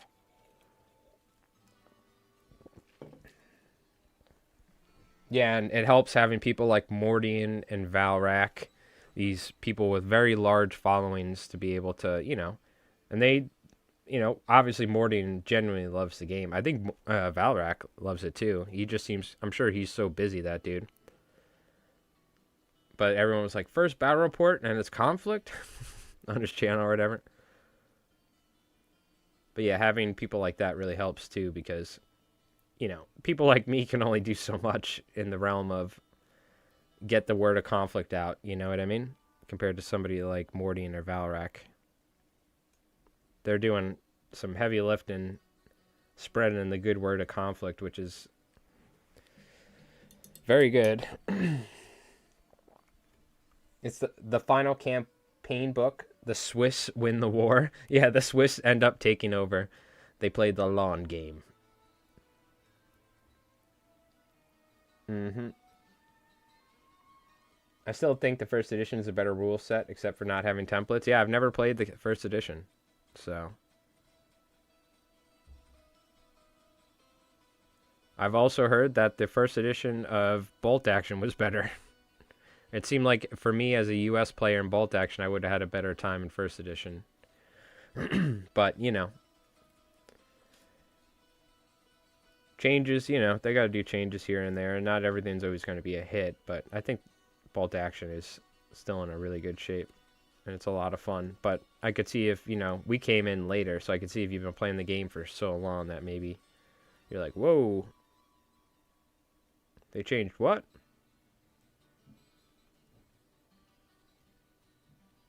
But you can always house rule stuff too, right? So that's cool. Like me, it's pretty, I never go play with like random people. But, me and Rev play. So, like, for instance, we house ruled. Pretty much you can't use a hero like Drugov if the other person doesn't have a strong hero. Because it's just not fun. Or, let's not run 15 bears versus, a bunch of British robots that blow themselves up. You know what I mean? We kind of police ourselves, too, and have our own sort of house rules for, we want to try and, whether we're, whether we were making a battle report or not, we would still talk to each other about what lists we were running a lot of times. Warhammer was a little different because we would actually play competitive Warhammer against each other. Because Rev was going to tournaments and stuff, so we were practicing. But if we're having a friendly game, like almost every game of Konflikt is for us, we'll talk and be like, oh yeah, I'll bring this, I'll bring that, or like this, that, or, we don't always do it, but, we kind of have a general idea of what's fun for each other to play against and what's not. But I'm not gonna, I'm not gonna tell him not to bring bears, But he knows not to spam bears every game we play Soviets, so we can have some variants and stuff. You're getting in at the right time, I think. I think so, too. I think so. Before Konflikt came out, what do you call it? We were making Trench Crusade and one-page rules, and we were going to get into bolt action and stuff, and we're like, look, I guess if we're going to make some Konflikt stuff, let's do it. Like, not half-ass it.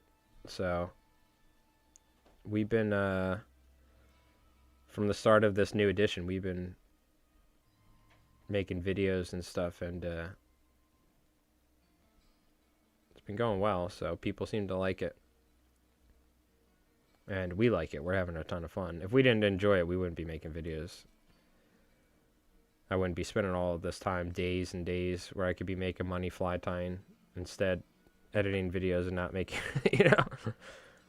It'll pay out, though.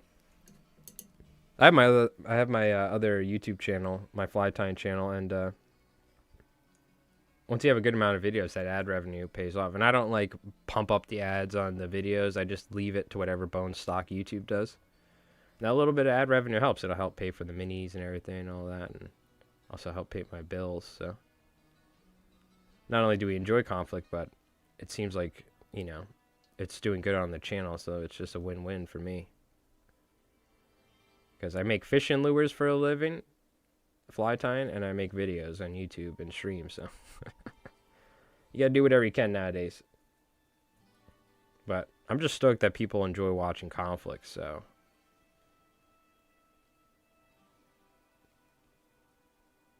because I'm always like, it's sometimes we have like some games where it's like, ah, man, that sucks, but it's all right. It's never feels bad. But I'm always excited for the next game of Konflikt. Like, what are we gonna do this time? What armies? What's the narrative mission? How are we gonna set up the board? Let's get some new terrain, some funky looking terrain for some cool story. I always get excited. Well, I mean, you kind of just need 3 bears, and you can kind of take out about half of an army with with 3 bears. Now, if you're running a tournament for money, I have to glue the leg back on. Or did I just break it? No, okay, yeah, I have to glue it back on. Damn it. It sits like that. And I thought of Drugov, and it made me break the model. Well, now I can get in there and work with it. We can glue it back on after. If you're running a tournament, all bears. All bears, all Drugov. All the time. You see what Drugov does? I just ripped the leg off this thing. Nightmares.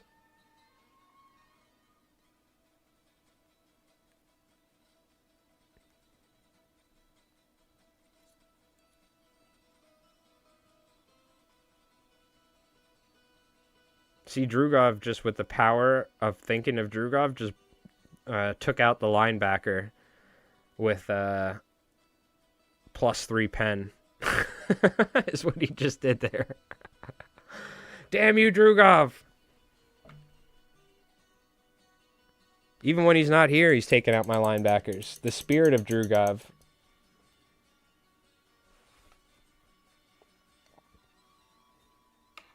Wish there was more straight World War II units in play, because the weird units seem rare and uber elite. More basic troops would make more scenes with industry loss and raw material shortages. Well, you can certainly play it like that. I think it's just easy for everyone to be like, oh, I want to take this, I want to take that, I want to take it. But you'll see in the new battle report coming out, Rev was using a lot of bolt action, just infantry guys, and like spamming inexperienced dudes, and it ended up working really well for him. But I would like to mix more bolt action units and troops with K47. Right now we're like, yeah, let's run a bunch of mechs and stuff. But I do want to do stuff like that in the future. For sure. I would like to run a bolt action army against a K47 army. Is what I'd like to do. I've thought about dropping the requirements of advanced units and lists to allow more basic infantry. Yeah. And that's the thing, like, I'm going to be honest, like, I didn't even realize I couldn't take flamethrowers without an engineering platform. We could just play it however we want. We don't have to, like, follow that platoon stuff.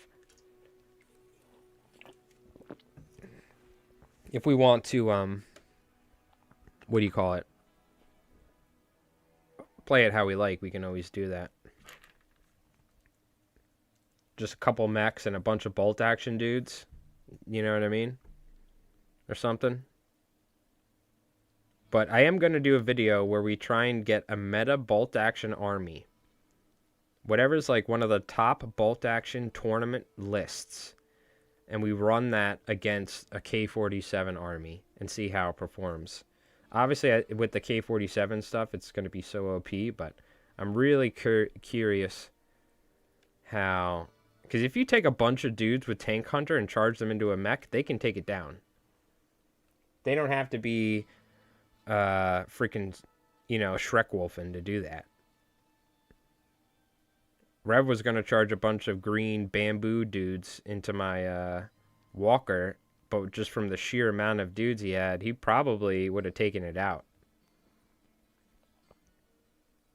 So I am curious running a legit bolt action list against a K47 army and how it would work out. Like you mentioned, I like the other channels you mentioned, but I never got into Warhammer, so I do prefer your channel because I know what you guys are talking about most of the time. Okay, gotcha, yeah. Yeah, I when they're going deep on Warhammer on Mordian's channel, I do lose interest at times because I don't really care about Warhammer right now. I love Warhammer lore and all that stuff. Like, I'll listen to an audiobook about Sanguinius any day of the week as a Blood Angels dude. One of the heroes. Or not one of the heroes. The freaking Primarch. What am I talking about? What was I going to say? Yeah, at times it could be like, what? Well, what? What are we talking about? Catachans and Catans and spams. What's going on right now? Because I play Warhammer, but I'm not like a competitive Warhammer player, so I don't know all of the Warhammer stuff. I know a good amount of it, but definitely more casual.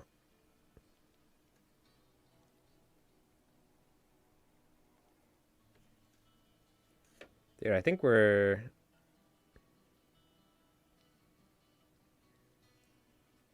did it. I think we did it, chat. It was actually easier that leg broke off. Last 40K I played was second. Still play Rogue Trader once a month. I love, like I said, the lore and like the world building of 40K. We did a 40K.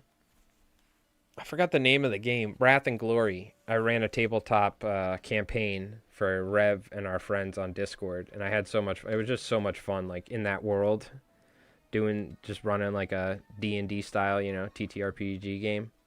Completely different system, but you get the idea. I was Blood Angels as well. Great universe they inherited, that they royally screwing up. Yeah. Yeah.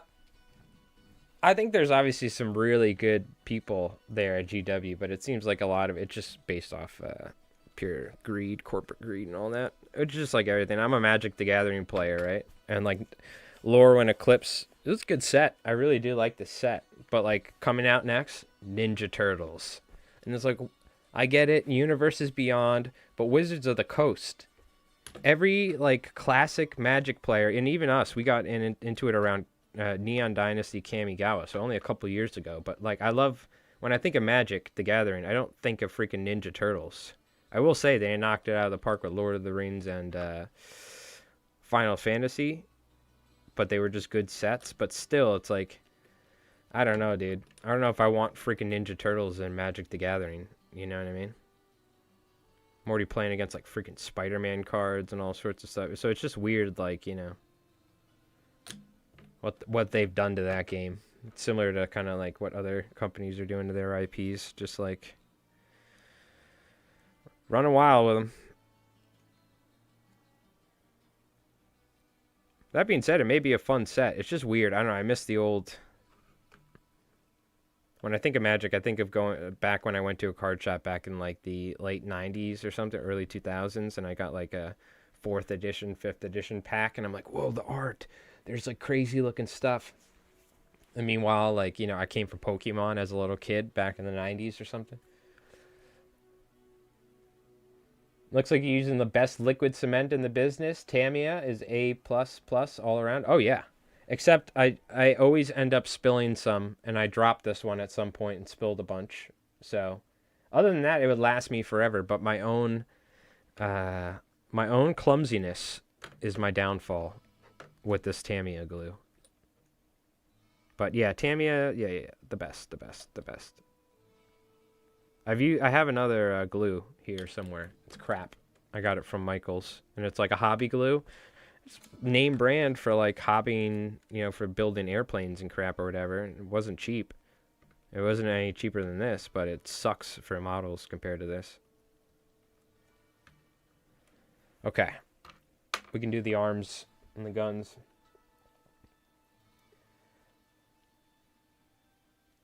And before that, I was seeing Spider-Man. I don't play MTG, but I was like, what the F? Yeah. Well, that really did not go over well. Like I said, Lord of the Rings was a success because most people like it. A lot of people were against it because they've been doing Universes Beyond is what they call it. Introducing IPs outside of Magic the Gathering into the game. They've been doing that for a little bit now. It was mostly like for Commander products, not part of Standard. But now you have like things like they had Spider-Man be part of the main game of Magic the Gathering. And people were like not into it at all. And they really did a terrible job with it. But the main thing that's pissing people off is they're cutting back on their original Magic IP sets to release these third-party Universe Beyond sets. So we're missing out on like what could be original Magic cards for these newer Universes Beyond releases. That's what people are really upset about. Like the new set that we just got is all about goblins and elves and giants and elementals, but it should have been 2 or 3 sets, but they turned it into 1 because they're doing Ninja Turtles and Marvel and DC. But they don't care if they piss off their consumer base because those IPs are popular enough to where they're going to make money in the short term, but in the long term, they're pissing off all their regular players. So, but you know, they're just thinking about money. So. And it's not even that big of a deal, but it's just like the way they handle it. It's so weird and whatever. So again, shout out Warlord. They're doing good. Weird Ward 2 is our channel. Are you talking about you have a YouTube, or are you saying just like the splitting their new models vertically at weird angles so you can't kit bash made me decide to leap from paperbacks to miniatures? Which models are that? Are you talking about with like Warhammer stuff? Who was splitting? I know there's a ton of different like you used to be able to pose a lot of GW stuff, and now it's just the way they have the models cut in half and crap. You can't, there's like no kit bashing or pose versatility in Space Marines, and it's like, what the hell is this? Who the hell designed this? Like, I get you saved 5 cents, but you've just made my life a living hell trying to put this damn thing together. Now I have a giant mold line running down the middle of the model. Like, what the hell is this? Not even a mold line, like, where it's put together. Like, who the hell approved this? I guess the people who were like, oh, we'll save 5 cents. Cool. Perfect. Do it. Easy.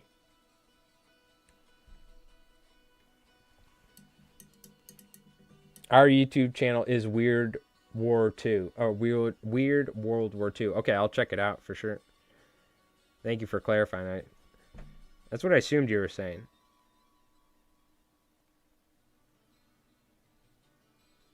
What do you guys do?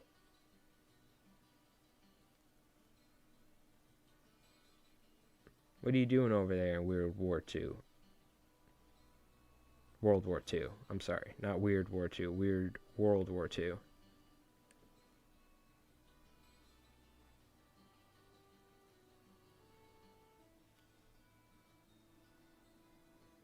Okay. Nothing but weird World War II? Alright, I like it. Cthulhu is a cool universe as well. Yeah, that is. The, what's it called?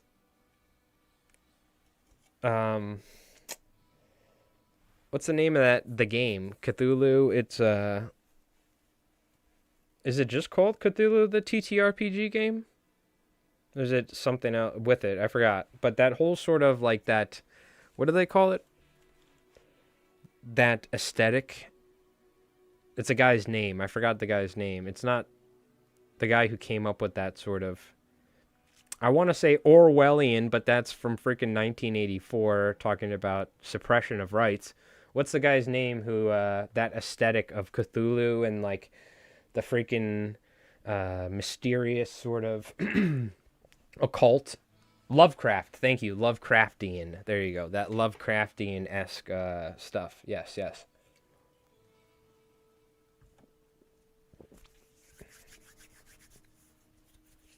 Yep. The mythos. Yep. Lovecraftian. Thank you. Yep. Yep. I definitely think there's room for that. I mean, look, we've had wyverns. Colonel von Liechtenstein has a wyvern to ride. We've had Dracula on the channel, entombed in ice. And maybe in K47 they don't want that, but guess what? They haven't written all the lore yet, so we're doing whatever the hell we want. So we've already decided that this, like anything, we can just say anything is the rift. So now that there's rift juice and all these things, like who's to say there's not goblins? You know what I mean? Like people are mutating into these creatures and they end up becoming like goblins or something. Like you could do anything because of the rift. I know there's no aliens. They explicitly said no aliens. But I'm sorry, Warlord, we'll do something alien. I mean, for the love of God, Mordian has a UFO. Ah, it's a man-made UFO. Yeah. They found it in Roswell, probably. There's aliens in Konflikt confirmed, thanks to Mordian. We got it. We got them. We got them, ladies and gentlemen.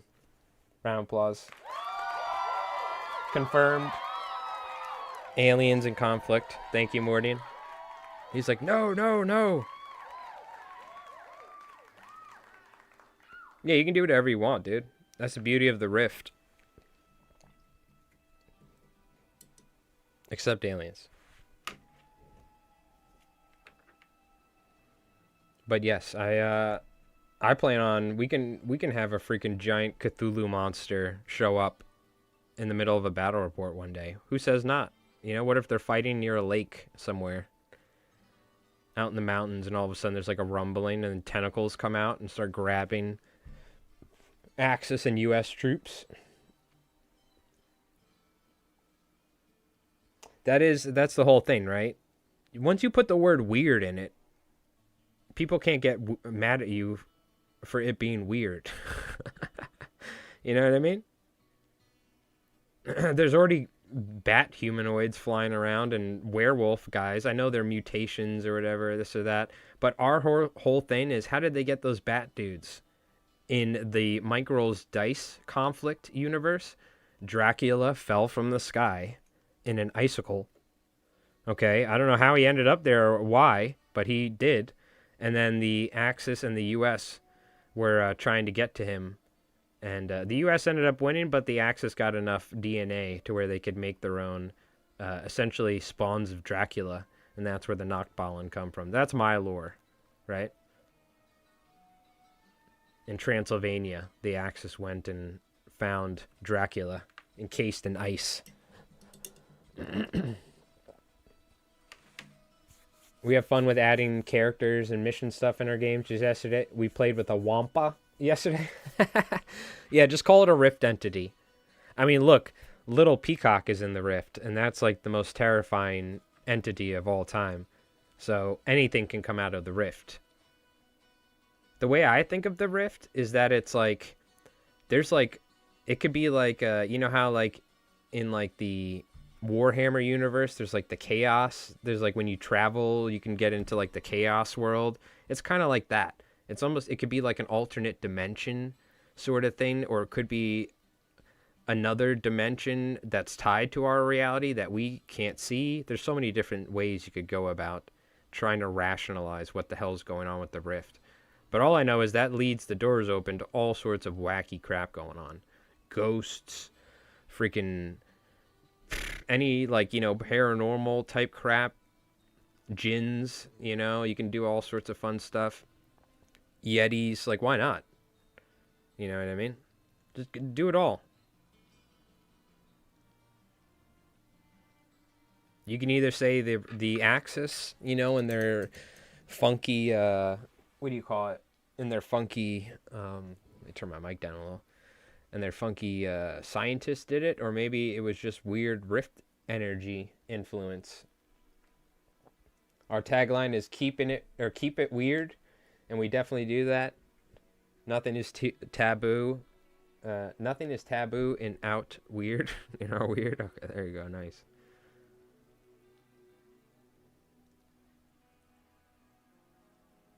It's the beauty of this game. Because that's one, I'm telling you, that's one of the reasons why I'm having so much fun making battle reports with Konflikt and coming up with the narrative and just playing the game. Because in Warhammer, the world is so set in stone. Like, the lore is predefined. It's been written in hundreds of books. You know what it is. You know what happened. These guys always think like this. They're raised to think like this, right? And this is how things are, and this is how it was. In Konflikt, they don't have 5 million books telling us how our guys have to act. And you don't have to do that, right? But I know when I'm playing Blood Angels, yeah, my Blood Angels act like Blood Angels, okay? So I'm gonna, in my mind, I police myself and how my dudes act or what the world is like because I want to be true to it because I'm playing, you know, Warhammer or whatever. And that's what I enjoy. Konflikt, though, I let my mind run wild, and it's like being a kid. We're like, whoa, dude, let's do this. Put a dragon on the board. Do it.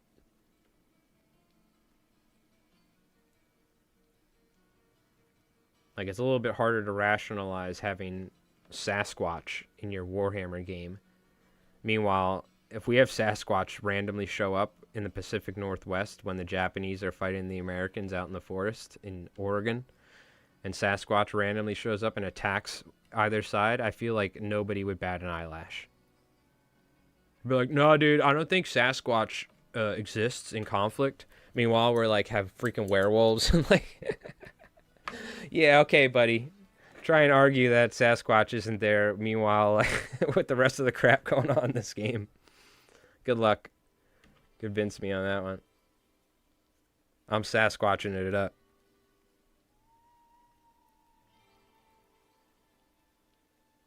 The Squatch. Also allows for whole different armies like Atlantis, the deep ones, like you said, the aliens, mercs, rogues. Oh, yeah. Now, I think it's early on, right? But if they could always, where it's like Konflikt 48 or maybe Konflikt 55 or something. I don't know. You know, you could always just do that yourself and be like, yo, this is my army from like the future and they time traveled back. And I'm using these rules, but they're all robots. Like, I'm using the British Commonwealth rules, but these guys are from 1992 and they traveled back in time. They're actually from the future in Konflikt, and they're coming back to stop they're AI robot dudes, but they're trying to stop Arnold Schwarzenegger in the future.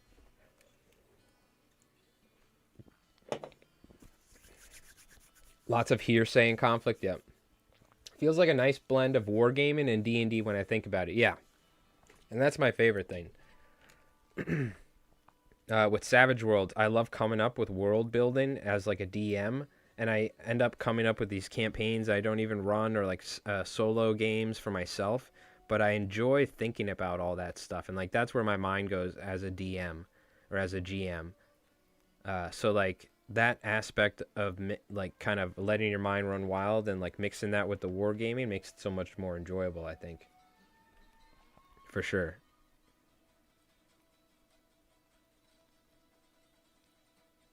Now, you don't have to do this. Like, I'm sure there's people that play Konflikt. They just put their primed minis on the table and they're just having fun playing with their buddies, and that's totally fine. But I'm sure a lot of folks are like playing Konflikt and they're like, yeah, dude, the Bears, this, that, and this is this is Commander Johnson, coming up with names for all your dudes and stuff. That's one of the things that attracted us to Bolt Action. From Mordian's perspective, this game is not super competitive. It can be competitive, but he was playing it as a break from 40K, competitive 40K. So, like, it's very easy with the way 40K naturally is to be competitive, because the game, a 10th edition, is kind of like a competitive game in just how it's put together and built, or like how the rule set is. But so with Bolt Action, we were like, we're just going to have fun. You know what I mean? And it's very easy in Konflikt just to like, even though you want to win and this and that, and you can play it competitively, I tend not to like treat it like that, and more so just, it's more me like picturing in my head this battle going down sort of thing, for sure. Did we paint all of it? I think we did. There you go. The walker's done. We can let this dry, and then we can put some decals on it, or transfer sheets, and then we can apply weathering to it. Let's get a look. The camo pattern. So how long did that take us? 2 hours to do a camo pattern? That's not bad. I think at some point, off stream probably, I'll go back while I'm watching like a video or something, because it'll take a while. But I think what I'm going to do is go back with some lighter colors and just do some splotching in the camouflage. You know what I mean? Kind of like how there's some dark stuff right here. I can kind of do like this. Like a secondary camo in the camo. Just add some like coloring inside of the main camo that I did. So I'll do that because I don't feel like doing that for the next 2 hours. But we are going to let this dry for a sec, and then we can add some transfer sheets. Or just dry brush it and make it look dirty. Yeah. So what we're going to do is we're going to put transfer sheets first. And then what we'll do is we're going to take a sponge. And we're going to sponge rust all over the edges. Or white for like scratching. And like it's been brushing up against the barn. Or something, right? Or trees. And then we'll go and hit rust on the edges. Excuse me. Which I totally could just dry brush it. But we did some sponging. I'll show you. And it came out really well.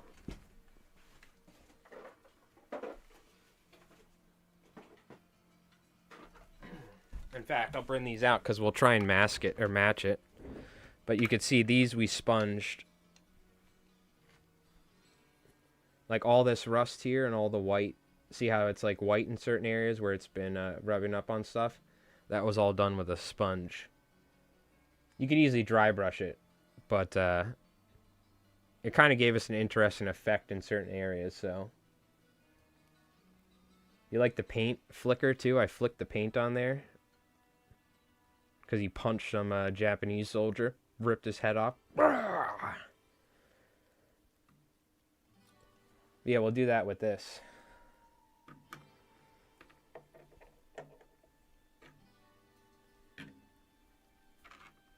Looking good. Now I'm imagining a movie about a crotchety old man with a linebacker in his barn. Probably Clint Eastwood. He's like, yep, it was his old linebacker from the war. And he has to break it out to like take out the neighborhood thugs. Oh god. Get off my field. Yeah, exactly. Yes, that's the one thing that if you look at any real war footage, even modern day war footage, look at a freaking look at an M1 Abrams in Ukraine. They do not stay clean and what do you call it? They do not look factory fresh. Especially the fact they're using used vehicles, but even then, if they were new vehicles, a week in the field, that thing would be all sorts of effed up. So, for sure, 100%. So I think it's good to add that. It was like once we added that to these, they look like 15 times better, right? Because when you add that, it just your mind naturally picks up on the wear and tear, because our human brains are crazy. And you're like, oh, okay, that thing's seen action, is what you think in your head, you know? So, for sure. And we'll do that to this thing, too, the top turret tank. Yeah, I mean, I could, if we're going to apply the rust stuff, then I should do the camo first, whatever. The camo looks good. I can always add little bits in the camo, but this is good. I'm happy with it. I think it looks great. I think, especially on the table, once it's, like, on the table under the lights near the terrain, the camo will look good. Also, it's subtle, right?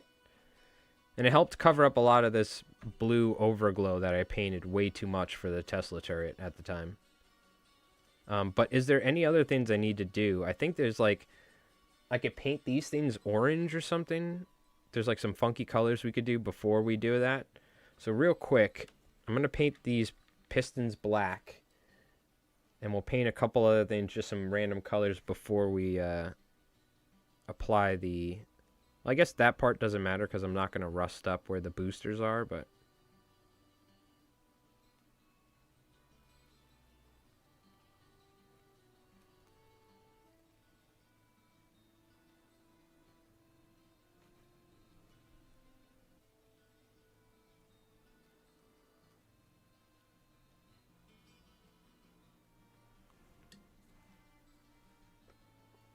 It's like pets in mud.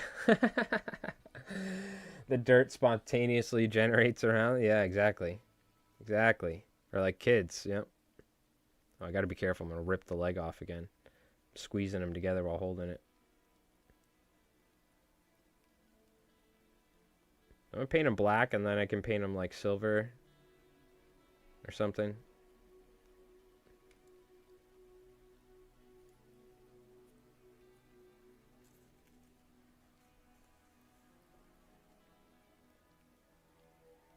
I should probably maybe use white and hit these little things in white and then paint them a bright color to offset the blue. I'll have to go back and use white to hit the where the boosters are at some point. Or the highlight area.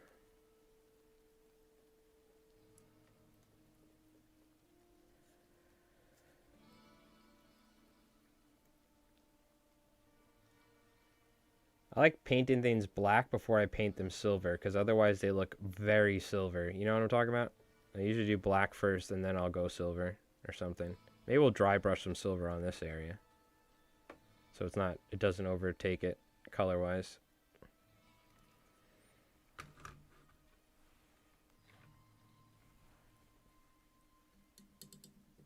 Wouldn't the pistons be silver? Yeah, but I like to paint black first, so the silver isn't, if I just go with straight silver paint, it's going to be so dominant and like bright. I like adding black first, and then I'll paint it silver, so it looks like it's just not like pure silver paint out of the bottle, I guess I'll say. Do you know what I'm talking about? I do all black and spray silver from the top. Oh, that's nice.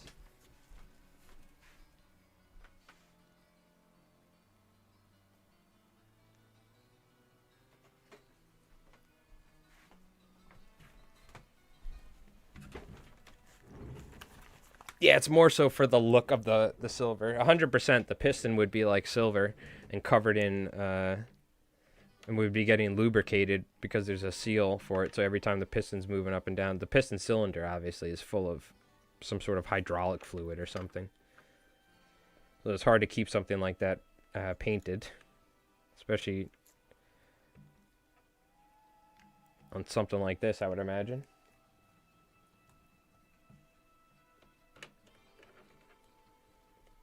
Yes, unobtrusive. There you go. That's a good way of describing it.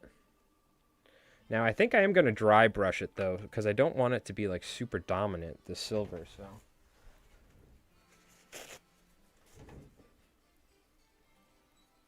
What if I just go like this?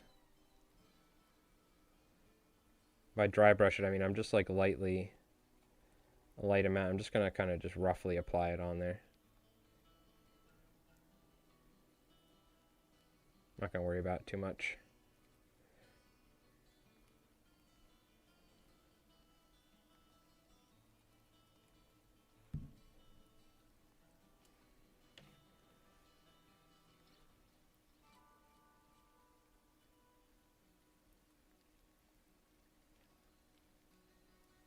Because I don't want it to be like too silver.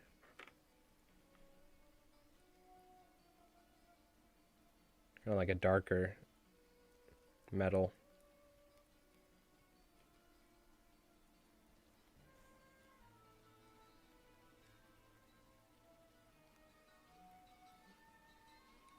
And some of the areas it could be brighter.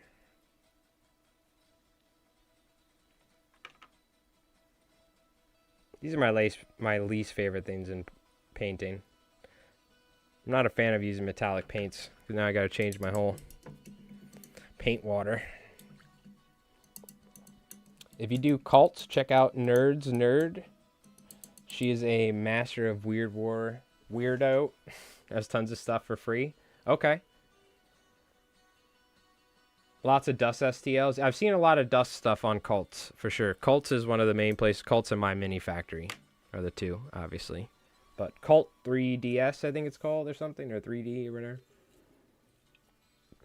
Smack it down with some Nun oil or dark tone wash after. Okay, yeah, that's a good call. I got a little wash I could slap on there.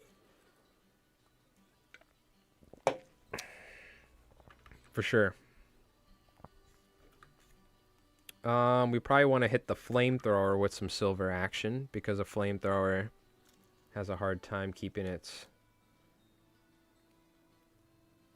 paint.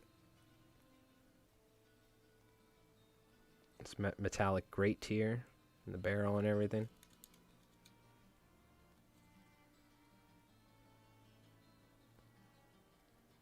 That's a good call, though. Put like a wash on it after.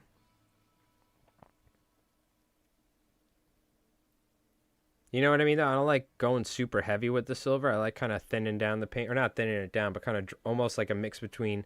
Let my brush kind of get dry, and I'm kind of doing like a mix between dry brushing and not.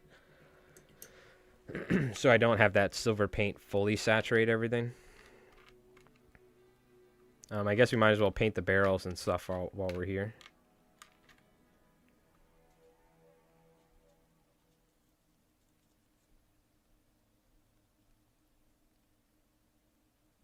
And then again, probably use a wash on top of that.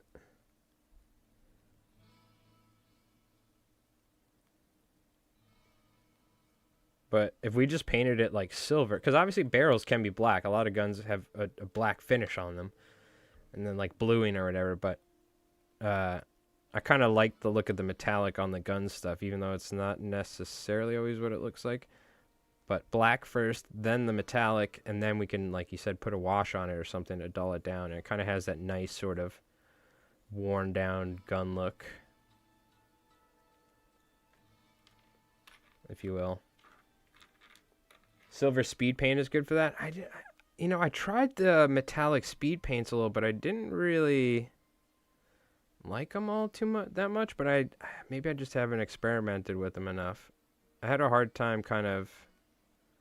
I feel like it's too thinned out with the silver speed paint for certain things I was using it for this sort of application. And some of the speed paints can get a little glossy when they dry, I've noticed.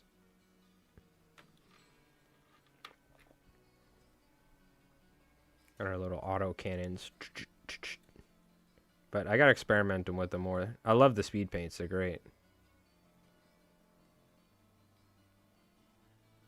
I generally don't like using them for like outfits and stuff like that on these sort of models. I like using them for like more random stuff, or like if I'm painting orcs. You know what I mean? Stuff like that. Oh, damn it, there was one more gun. Gotta change my paint water here. Once I get metallic paint flakes in the water, you gotta change it, because otherwise it'll get mixed in. It's annoying. Okay. Very nice. Alright, while we're here, we might as well do this. I forgot about this, because I also want to do the sponging on this turret head. Dude, this brush is shot.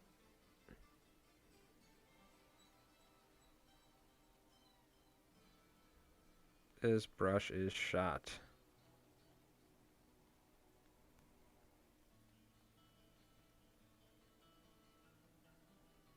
Oh, man, I got some on the turned head. We'll have to fix it.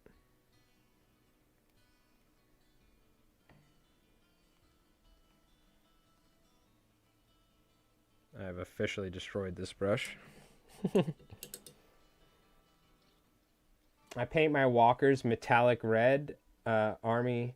My walkers metallic red armies called the Red Scare. Oh, hell yeah. That's the thing. I've been going like World War II colors. I've seen so many people paint their models in like bright colors and cool, vibrant colors. I'm like, I love the look of that stuff. I really do. I'm all for it. I am all for that stuff. 100%. Some dude showed up with a neon pink army. I'd be like, hell yeah, that looks sick. Yeah, you can go crazy if you want. Part of me if I, let's say, make a, if I do end up having like a British Commonwealth army or something like that in the future, because Rev has like all 5 armies. I want some extra armies. Or if I go with like Soviets or something, or Japanese, I'm definitely going to go crazy color. Bright, bright, bright, vibrant colors. Because I've done everything like traditional World War II. Like, let's be honest, if I was a real dude in this tank, I would want it to be painted camouflage. I don't know if I'd want it to be bright pink, just so it doesn't get shot. But I'm also, you know, I'm also not a Soviet conscript that's been brainwashed by the motherland to get in my bright red walker and go fight for Stalin, you know. So that changes. You can rationalize it that they're like zealots and they're super like die-hard Soviet troops, and they paint their walkers red so that their enemies see them and that they're afraid, like you said, of the Red Scare. So I love that. That's a great thing about it.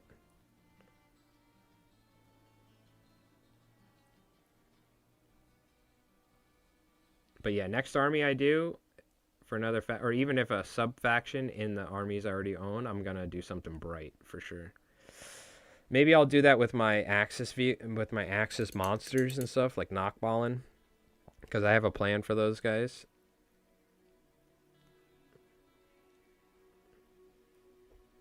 I think I'm gonna get crazy and start adding feathers and stuff and like hair and stuff from my fly tying to some of the models. To add some like real 3D like texture to them.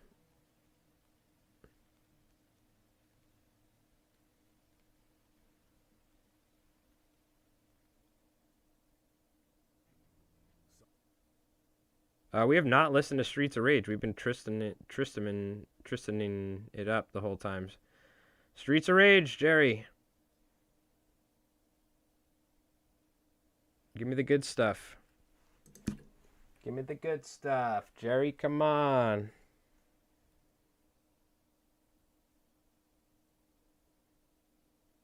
If you guys are wondering, Jerry's the made-up person that I always yell at in my fly tying stream. So if I start mentioning Jerry. It's a fictional character that whenever anything goes wrong, I'll blame that on them. So you will hear me say it because it'll just blend over from the other stream.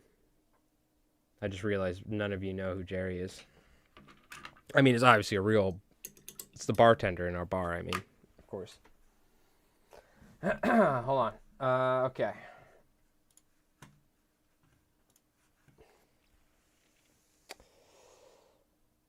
Traditional bolt action players are not ready for the wave of 40K painters that are coming over. Oh, dude. I can already see it. Of course.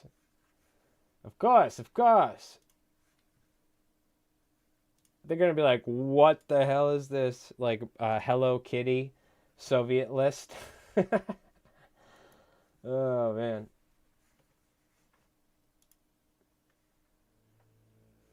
That would be great. I love it. I love it. Soviets are also blasting dubstep in a fight, so sneaking isn't really an option. Absolutely. 100%. 100%. They're literally, every turn, they're blasting dubstep. 100%. So there's no reason to be stealthy, right? You know, like... that damn harmonic resonance. It's just enough to be annoying. Like, damn it. Ah, pins on that unit? No. I needed that. It's a good army roll. It really is. It doesn't need to pop off. All it needs to do is like give a couple pins here and there, and it's virtually like shooting a tank and hitting, but then not getting a good damage roll, which is very common in these games. You know what I mean? Okay. I guess we can get some paints together for the other thing. What's going on, Gesh? Any news about the Italians for K47? Well, we know the Italians don't necessarily have their own list. They're combined with the US and the Axis, right? So they don't have their own army lit or own army rules. I don't know if they plan on doing that. But if we go to the Axis, for instance, there's the Paraducci. Oh, no, that was the US. The Aquila guys. The Aquila squad are the Italian Falcos. Oh, excuse me, for the Axis here. But they also have Italians for the US as well, right? So I'm assuming if you really want to play Italians, you're going to play them as US or play them as Axis for the meanwhile. I don't know if they plan on doing a separate thing in the future for the Italians. But there's the let's see if I can actually pronounce this. Paracadutisti?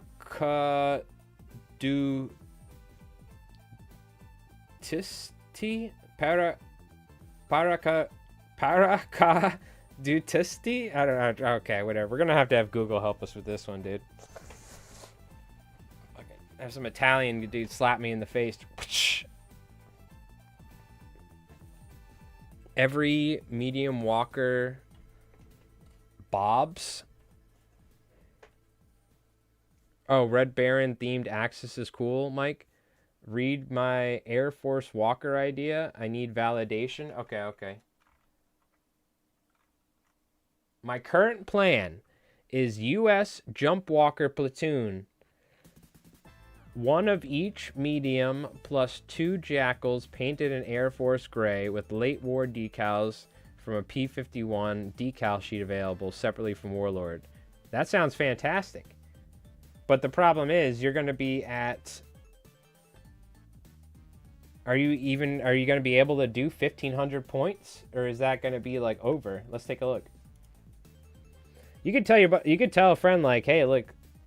And then what? Would you have a couple platoon commanders? Right? Because you kind of have to have... Here's the thing. Like, can you run just a full Walker army?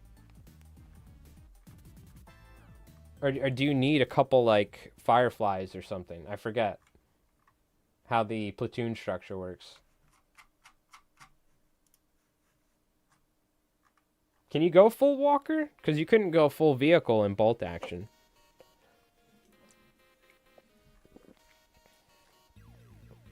You say 2 Jackals or Guardians, right? So these are going to be around like 120 something. And then these are all the mediums. So you have, let's add it up. Let's just say 126, 126, and these are the Guardians. Then you got, we'll just go like cheap as possible too. 290 for the Mud Skipper.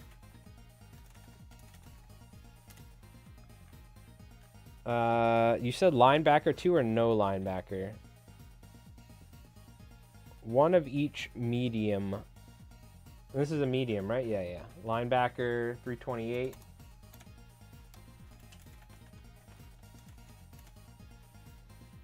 You don't have the full rules? I'm just trying to think how you could do it. You could always just tell someone, I just want to run mechs. You know what I mean? I'm just curious. I'm looking at how many mechs you can actually run with the way they structure.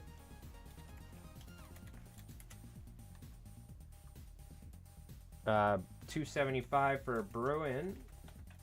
Because these are all the mediums, right? Medium, medium, medium, medium. Yeah, yeah.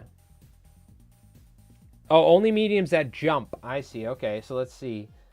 Bruin's out. Okay, those are out. My bad, my bad, my bad. So Line Walker, Mud Skipper. And that's it, right? Yeah, okay. Yeah, okay, okay, okay. So were you going to run one of each? Is that what you were going to do? That's not bad at all. So what is that? That's like 5, that's 6, 18 plus like 250. So like 870 something, right? Or somewhere around there. Yeah. And then you can go with, you know, whatever you want. Some Paragons, some Fireflies, regular infantry dudes, something like that.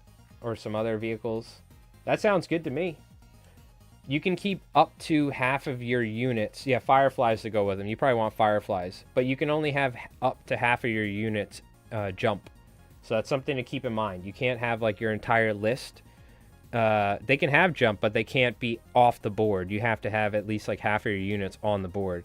So think about, you're going to need some stuff, which you could keep some jump units on the board. You Eternal. Yep. Exactly. That sounds good to me. I used a very similar list the other day. I used a bunch of Fireflies and these guys, the Jackals, and the Fireflies and the Jackals were landing and flamethrowing and shooting at like point blank range. So definitely, I think the strongest way to use one of the strongest things you can do with a US list is jumping.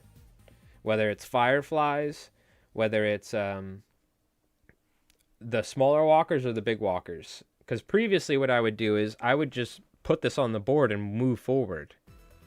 But I'm severely missing out on game actions by not jumping.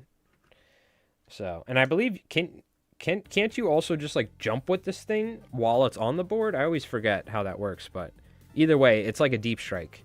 And if you can deep strike a mech behind a tank and shoot at point blank range, it's crazy in this game.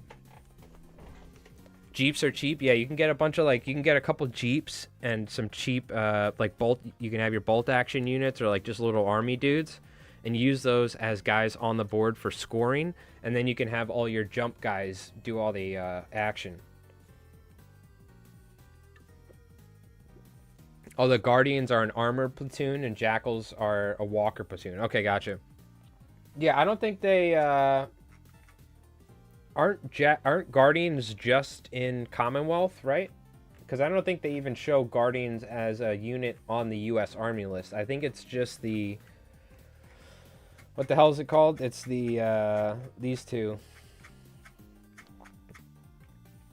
Yeah, it's the Coyote and the Jackal. We don't have access to the Guardian. I believe that's just a Commonwealth unit, right? If I'm not wrong. Or is that in the armored platoon? Stuart tank, Stuart, Sherman. No. Scout, yeah. So that's just a Commonwealth thing. Let me see. I missed your list, Joe.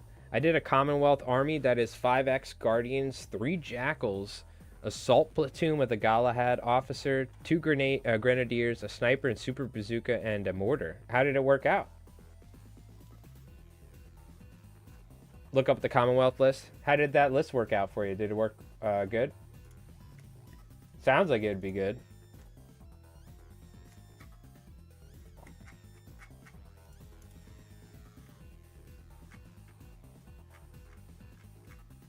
Okay, so let's see. We have Commonwealth.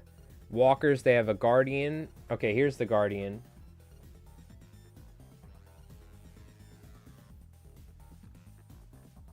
And there's the Jackal. How would I determine if it's armored platoon or walker platoon, though?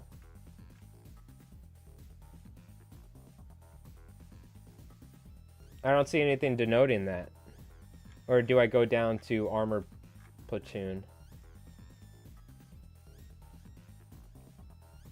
There's vehicles. Cromwell's. Automated carrier. Is it because of the type of walker it is?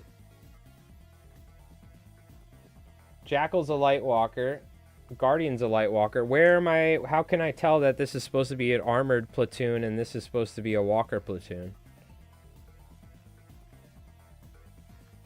This has jump. That's the only thing different than this, other than the weapon options, right?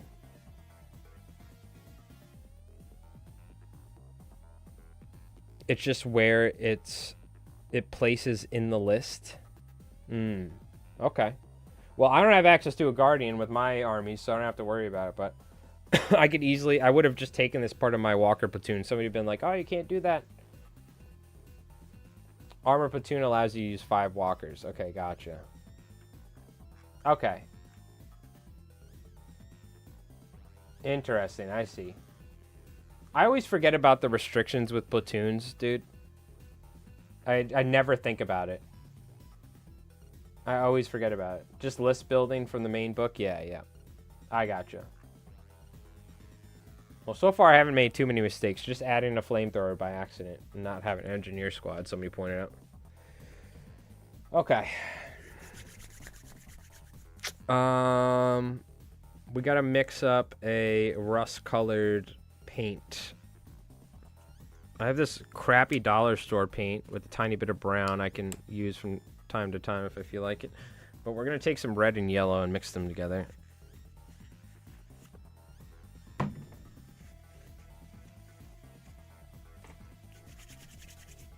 Yeah, I need the real book. Yeah, the real book helps with all that. I just haven't. I've only read the. I only read that selection or that area once or twice. So it's just something I never think about. Cause it's like from other games we didn't have to like. I mean, you're only allowed certain that you're supposed to have or no, you don't even have to take Battle Line and Warhammer and stuff like that. So you're kind of not many games I've had before this or that we played are were restrictive on the types of units you can take, so it's not something I think about that often. Luckily I haven't screwed it up that much, and I don't use the app, so I make a list. I don't pay for the app either. It would help if I had the app, I think, or if I was using Easy Army, for instance, like I do for Bolt Action, because it tells you the restrictions. At some point maybe I'll get the Warlord app. I was just like, man, I don't want to pay for another app. I'll just use the list or write it myself on a piece of paper or something, or on my phone.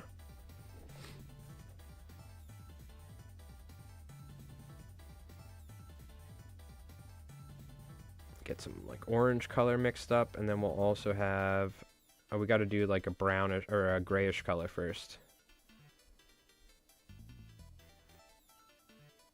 Need a little extra red there.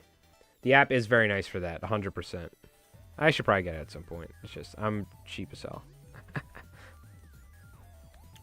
But I should. Rev was able to send me he was able to export his list and send it to me, which was nice and stuff.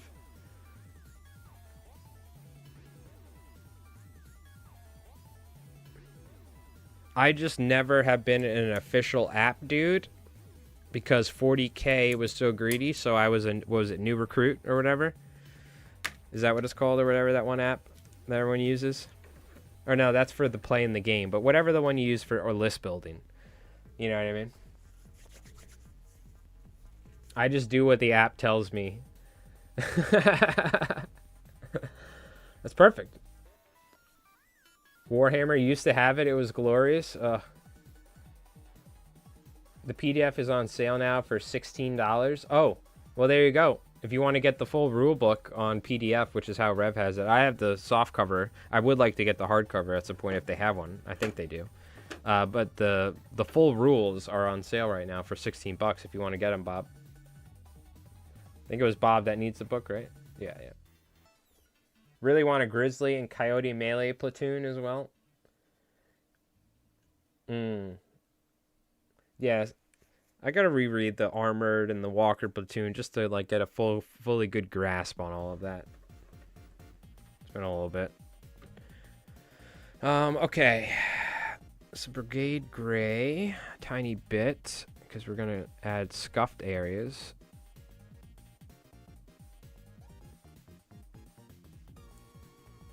And we're pretty good to go. I think though we are ready for a. I am ready for another quick hookah lounge break. So, I'm gonna run downstairs. There's also a cheese sandwich. I'm half tempted to grab half the cheese sandwich, but I think I can make it for another hour or so of streaming and be fine. So we gotta, because that's probably what it's gonna take. We gotta do the white, then we gotta do the rust on top.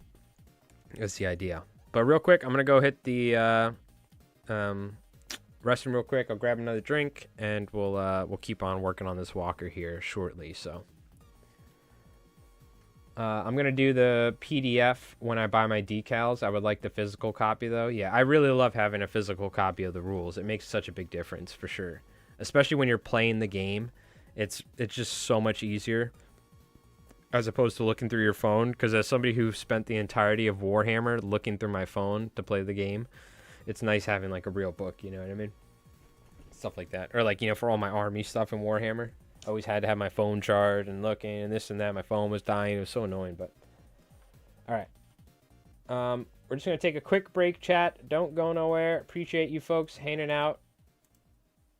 And what do you call it? Let me cover this up so it can dry up. And we will be back in just a moment. We'll have our nice walkers hanging out for you guys. Hell yeah, Walker riding on a Tesla. Now we're talking.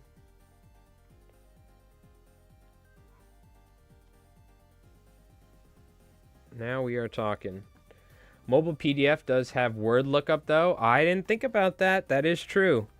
Some of those PDFs don't have that, so it's nice. Do they actually have that in the PDF? You know, some PDFs for like TTRPGs and war games I've had in the past really sucked in the formatting, like especially going on PC. Like there's no indexing on the side. If they have all that, then that makes it even better. Okay, I'll be back in just a second, chat. All right, and we'll apply the battle scarring and damage to this thing.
All right, we're back. I almost forgot. Thank God I remembered. We need to apply our transfers before we do the other stuff. So that's pretty important. Whoa! First off, also correct me into how to say your name properly. Is it Sir Eppert? Or is it Steve Reppert? But thank you, my friend, for the super chat. The 20, I believe, CAD, Canadian bucks. But thank you, my friend. That is very, very, very generous of you. Very generous. Thank you so much. Get some green hand emotes or some George emotes. Sir Eppert. Okay. It's not C Reppert. Okay. That makes sense. But thank you, my friend. Very, very kind. Keep up the good work. Enjoy seeing your videos pop up on my feed. You put a lot into your production. Well, thank you, my friend. That means a lot. I try to make fun battle reports for you folks to watch that are entertaining, hopefully. And, you know, we could just film the games and stuff, but let me take the Be Right Back away. But that being said, I enjoy watching these sort of style battle reports that are edited. So I think it's worth the time editing. And hopefully I can get better in the future to where, you know, I would like to get the videos to be better quality, maybe get some different camera angles. So something to think about. I always think about how I can improve things as well. Though it usually takes me a while to do the improvement. So bear with me. But thank you, I appreciate it. I'm glad you guys enjoy it. That's what we hope for here. But that is much appreciated. Thank you, my friend. All right. Well, we're gonna put some transfer sheets on here because I almost forgot. Let's take a look at the actual model and give us some inspiration here. Linebacker. Good old linebacker. Yeah, we got a new battle report. It'll be coming out Wednesday for non-members, and it'll be up like a day or two early for members. I try to put it up like a day or two early at least, just so I can stay ahead of like a schedule. But, you know, right now, Rev, we can film a lot, and we're going to be filming a bunch. But at some point, he's going to be working again, and I'm going to be fly tying a bunch. But we're going to have to find a balance of still getting our games in regularly and all that, which we will. Because no matter what, whether Rev's working or not, he still wants to play Konflikt every day. So I know. Or Bolt Action and all that. All right. Decal. Let's do it. So we'll put some of these big boys maybe up on either side here. The American flags. on those. We can do a C5 or we can do a A4. I'll let you guys pick. Actually, you know what? Sir Eppert, what do you want the number and the letter to be? Is there a 6 and a 9? Oh, there is. Should we do 420 on one side, 69 on the other? I'm going to let you pick. You get to pick the letter and the number that we're going to put on the one side. Okay? Let's get these cut out. We're going to do these ones in the meanwhile. And then we'll do some 8 balls too. Maybe the pilot likes 8 balls. 7-5. Okay. I'm going to pick a letter too. From A through A, B, C, or X, Y, Z. Or do we just do 2 numbers, or should we do a letter? Let's do a letter and 7-5. A, B, C, X, Y, Z. Is it X75? I mean, X, you put X in front of anything, it sounds pretty cool. We're not British, so we don't say Z. You know what I mean? But Z75, X75, Y75, A75, B75, C75. Or you could do 75C. Something like that. All right. We're going to get MikeRoll, MikeRollSet. Let's move all this crap. We're going to put a bunch of these on to help make up for my shitty painting. A little MikeRollSet. We'll soak this in water. I just dropped the decal.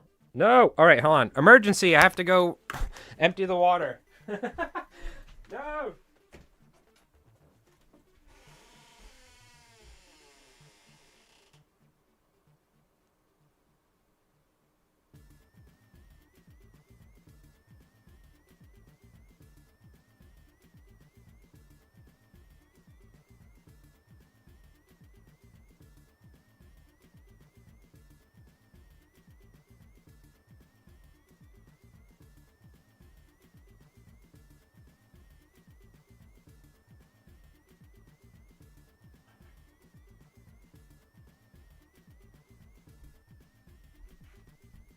Alright, we're good, we're good, we're good. I saved it. The damn decal went straight into the water. I almost lost it. It was almost gone forever. Y rhymes with 5. Alright, I like it. You want Y75? Is that what you want? We'll do it. Sounds good to me. Sounds good to me. We'll do these first.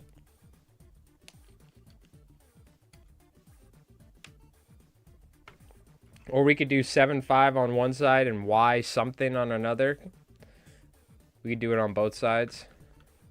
I don't think I have enough 7s and 5s, unfortunately. They only gave me one of each number. Or we could do a symbol on the other side. So MikeRollSet's great. You can just use water, but this does kind of help. You can kind of prep the area a little bit. And it just helps the decal even more. Or the transfer sheet.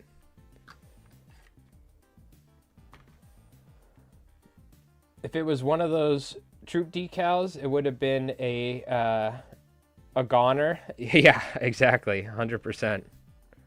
Those small ones or whatever. Thank God it was a large one. It would have instantly fell off and been lost.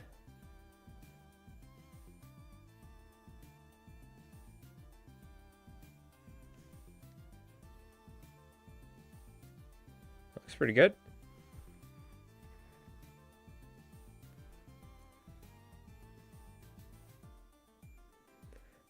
Man, getting these things perfectly straight is such a pain in the ass at times.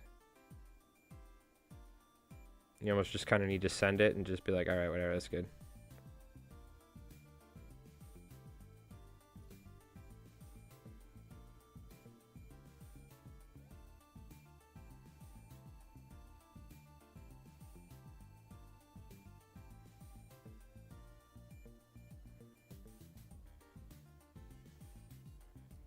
That's good. Nobody breathe.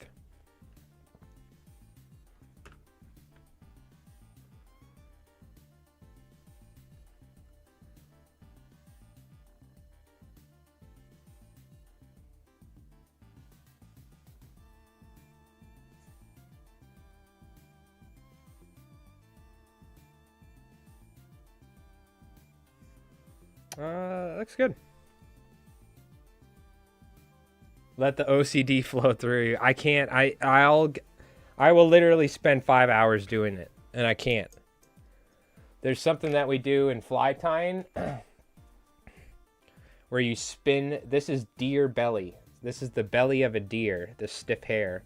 You spin it around the hook, and then you trim it. Do you know how easy it is to try and get this thing to be perfectly cylindrical? You want to talk about OCD? I've spent like 30 minutes trimming these before. That has trained me to just say, nope, I'm done, move on. Because otherwise I'll spend like half an hour trying to get that decal straight. I'm sure after it dries, I'll look at it and be like, damn it. I could have done better, but whatever. It's fine. Who cares? You got to realize they're American troops, right? So I always just say it was Friday. They smuggled in a pack of beer, and the mechanics, they were drinking on the job on a Friday when they were putting the decals on. That's always my, you know, that's the classic American thing. Like, oh, they must have made it on a Friday is what we always say. So that always fits in my, that's what I always just do. I'm like, I was on a Friday. They were ready to leave, and maybe somebody brought in some Coors Lights for them. I do like these little next stop Berlin, and there's something else.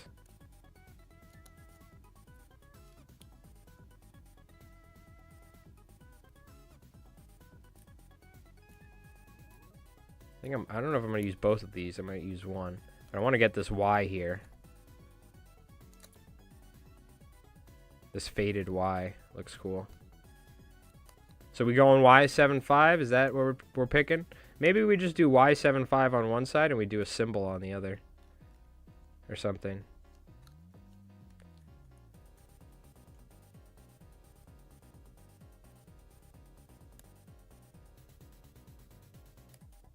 Does anyone have a better way of doing this? I guess maybe using an X-Acto blade, huh? We're just a step above the orcs. Just imagine trying to freehand it whenever it bothers you. Yeah. Rev freehands all of his stuff. He's painted Soviet stars and stuff. I'm like, is that a decal? Yeah, no thank you. I'll stick to the decals for that. We're going to need the stars too, but I want the 7.5.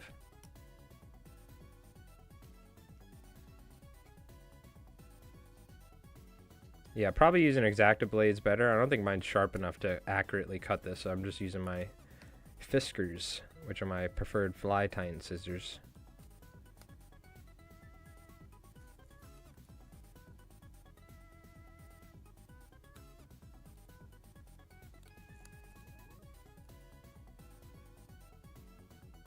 I definitely want to put 6.9 somewhere, though, on one of my vehicles.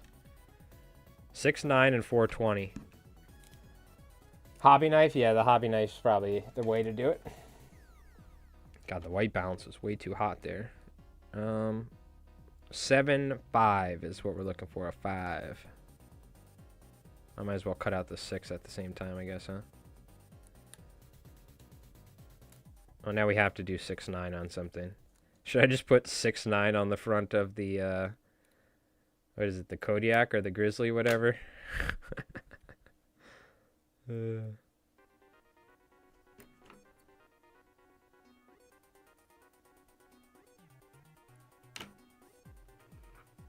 Okay.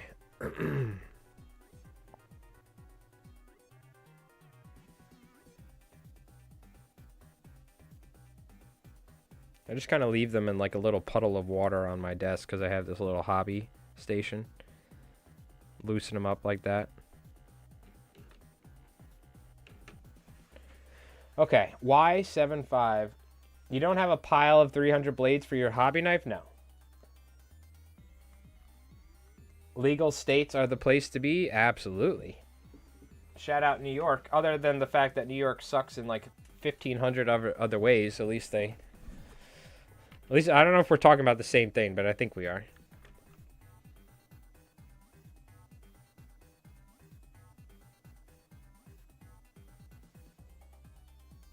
Okay. Let me get some micro set on there. Pinup decals would be sweet. I have the pinup decals on the turret. I have, because it came with a pinup decal.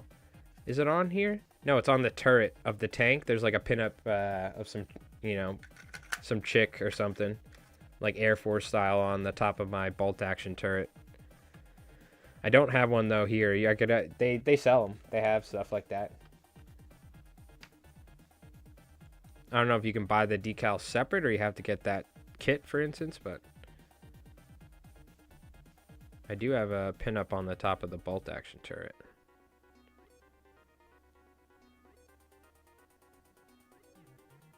So I'm assuming we're gonna put it here. Yeah.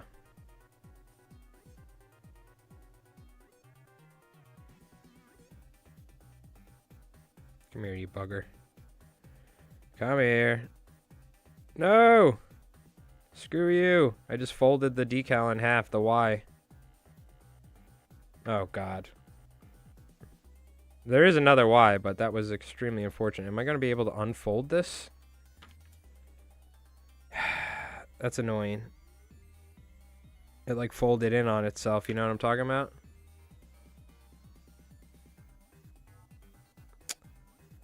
Damn it, this was the beat-up one. I wanted to use this one. Alright, that's not going to happen. It got stuck to itself on the inside. I don't think I'm going to be able to unfold it. Maybe I can. You can sometimes, but this is like... The way it caught itself, it's like stuck to itself. You know what I'm talking about when the decal flips like that? Yeah, we're... Alright, well we have another Y. Rip. Rip. Sandbag Sherman plus Tesla. Mm-hmm. Hell yeah, baby. Yeah, I'll show you the... Here, wait, where is it? Yeah, it's a bolt action kit. Right here.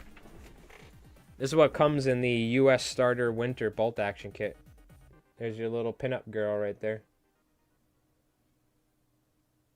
You know how jealous Rev was when he saw that? He's like, whoa. You got the... I'm like, hell yeah, baby. That's Marlene. She keeps me safe. No. Looks like a free hand job now. Yeah, there you go.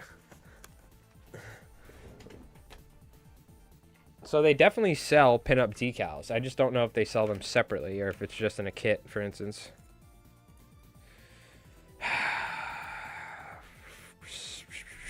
Damn you. I hate wasting that transfer. But happens to the best of us.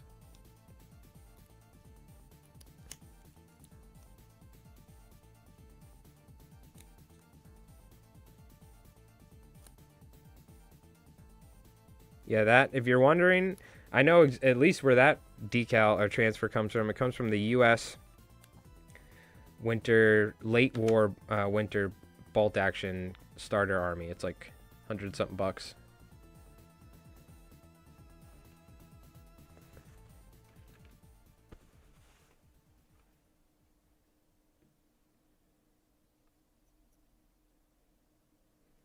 Okay.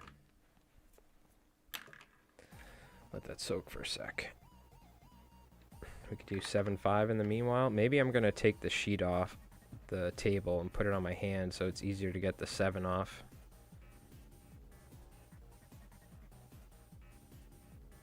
Ah, these numbers are very delicate. Like, I could easily fold this in by accident, so I have to be careful. It might be easier to, like, push it off the sheet.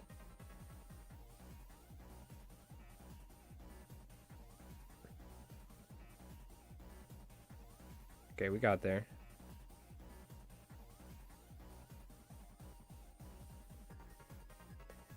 Y75. This is Sir Erpert inside the cockpit.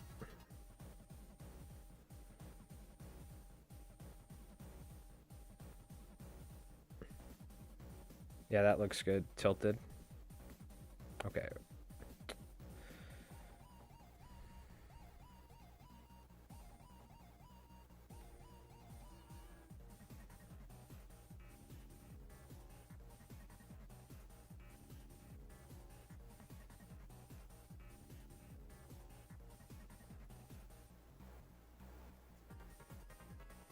It's crazy what a couple transfers can do to change the look of this thing, huh?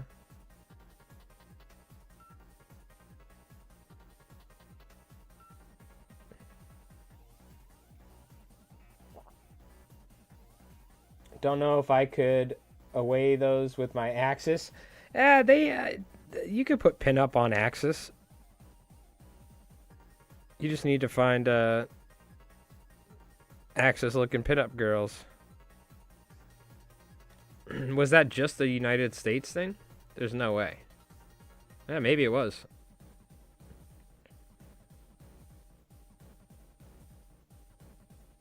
But who says your Axis dudes didn't see an an airplane flying by or something and got inspired by it? Maybe the commandant wouldn't be happy about it, but they try and keep it hidden or something. I don't know. Oh god, I touched the 7, screwed that up. Let's see.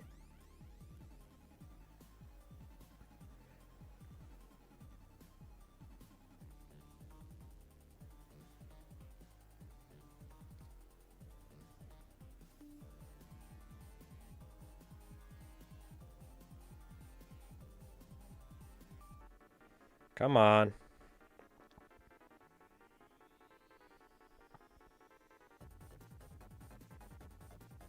God, this is the tricky part. 3 decals next to each other, trying to get them lined up.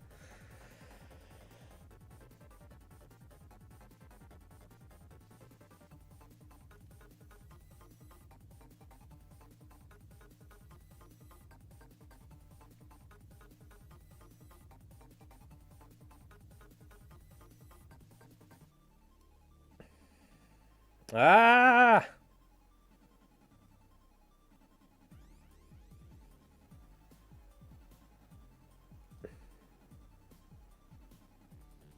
Come on, you dude. Come on, come on.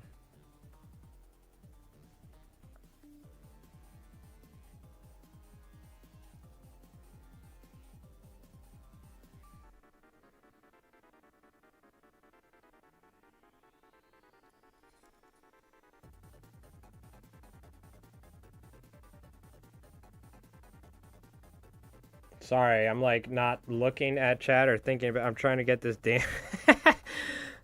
I'm trying my darndest to get this thing. Oh, I think I accidentally got it the straightest I've gotten it so far.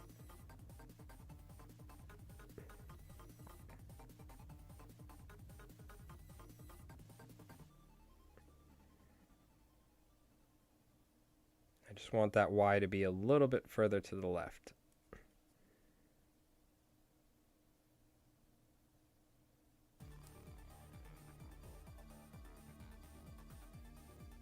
Nobody move a muscle. Ah! It didn't want to move at all. The hell kind of crap was that?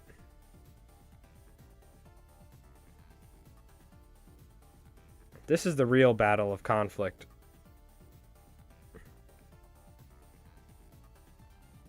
Somebody mentioned you can like sponge or something. I don't know. There's like another technique you can use to applying transfers.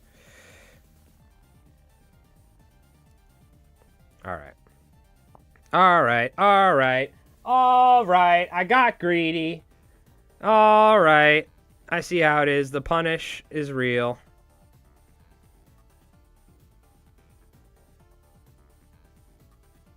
Going back to manhandling it. Get over there.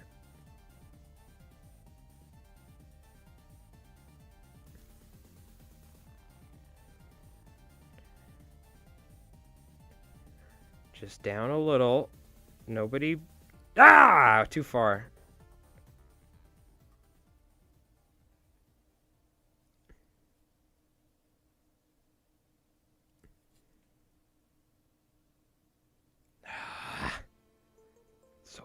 close. Oh, you son of a bitch.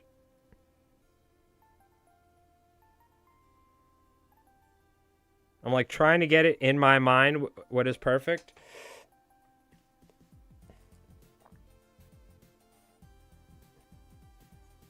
Fuck.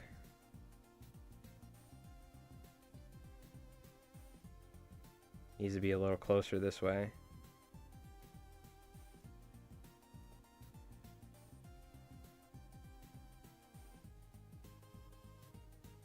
This is where the real war is fought in Konflikt. On the transfer sheets. I was there for the transfer sheet wars of 26. You know what? I'm leaving it. Stop. It's good. I'm on the edge of my seat. I look over at chats like, stop! Stop! Who said it earlier? Let the OCD flow through you. Ah! It's like you're going through a transformation. Ah! You're trying to stop. I can't stop. Ah!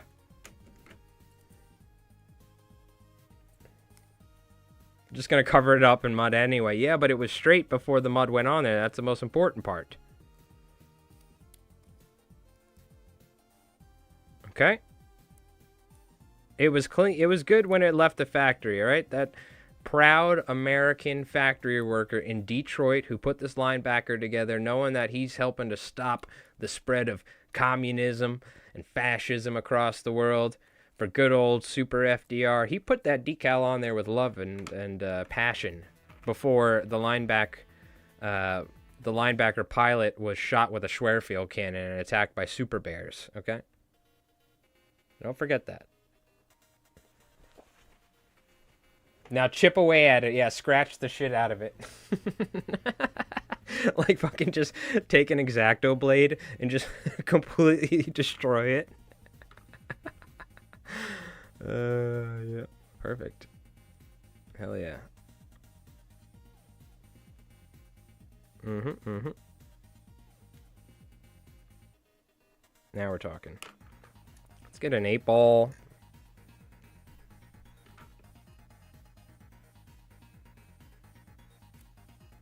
Because why not? Should we go double 8-ball? One on each side? Or are these like random? This is a random one-off 8-ball on the front. Right here. What should we put on this side? Should we put more letters and numbers? Or should we put a symbol? Maybe like one of these symbols in Green Reaper or something? That might be cool. I don't even know what these are, by the way. Your live stream reminded me I have like 3 of your battle reports to watch. Well, you got another one coming on Wednesday, so whenever you're ready, you can catch up.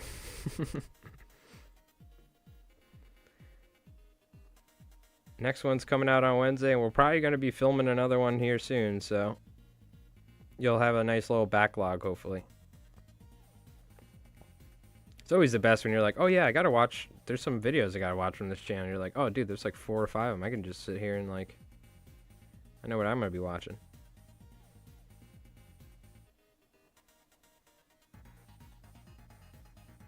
Okay, this needs to...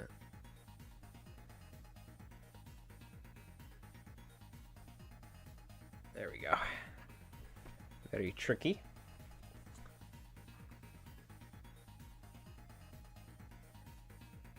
Yeah, the new one that'll be coming out on Wednesday will be a good one. The last couple ones were really good, though. You gotta check out the automated infantry.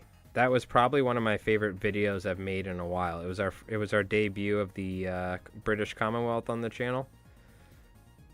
And I thought I lost some of the footage at the start showing off the army lists. So I ended up like doing this whole little like narrative thing.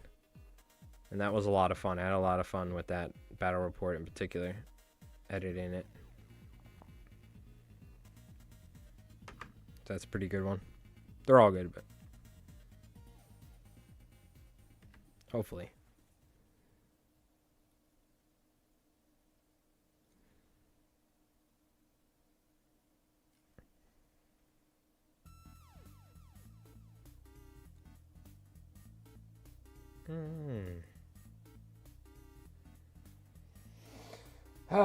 This is the hard one. I hope I can get one tonight. K47 should thank you for tempting the F out of me to go buy all the things. Damn you, Konflikt. Why do you have so many cool things? Yep, that is the one problem of Konflikt. I don't have enough money, so thank God for 3D printers, but once I do have some available funds, I would like to maybe get another walker or something, because I do love this is a real Warlord model, and the difference compared to our 3D printed ones is just the detail is so much better, obviously. And I always like having the real deal, but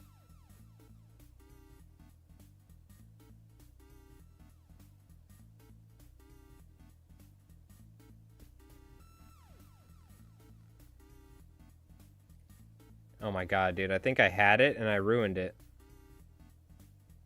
I think instinctually I just kept touching it.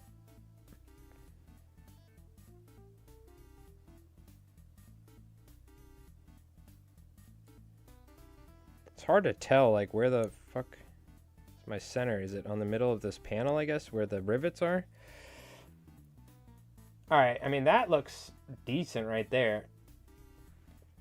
Yeah, World War II mechs? Yes, please. I know, that's what I'm saying. Like, they just knocked... The whole Weird War II thing is just a perfect fit for a unique...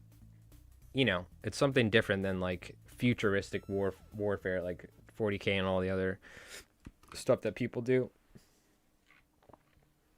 Alright, chat, what are we putting on this side, though? That's the question.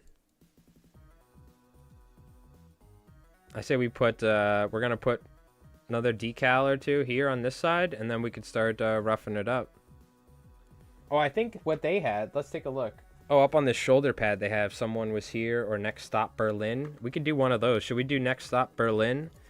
Or should we do Killjoy was here with like a little nose? What do you think?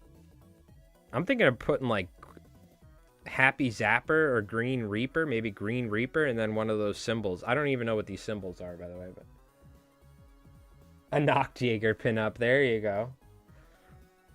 And werewolves too. Freehand slogan. Oh boy, freehand. I don't know about that. I could try and do next stop Berlin, but I mean, it's probably gonna look like crap, to be honest with you.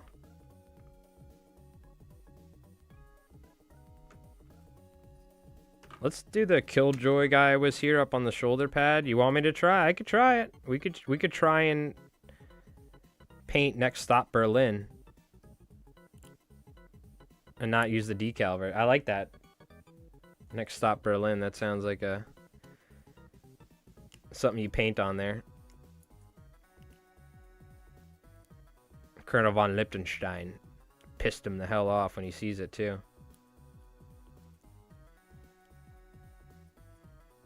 MRD. Or maybe some insulting thing to the green hand.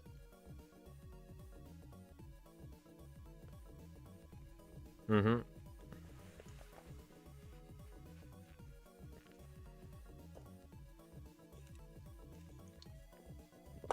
You like zombie movies, perchance?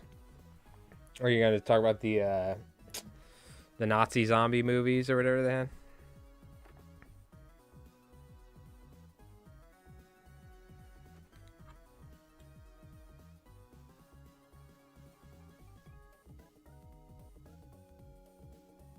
This is a funky decal. Is this multiple pieces or is this one? I can't tell.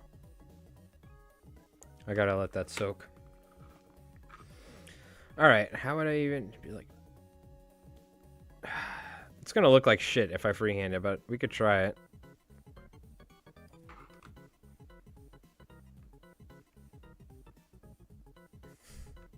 Yes, K47 does pretty much have everything you want if you're into Weird War II.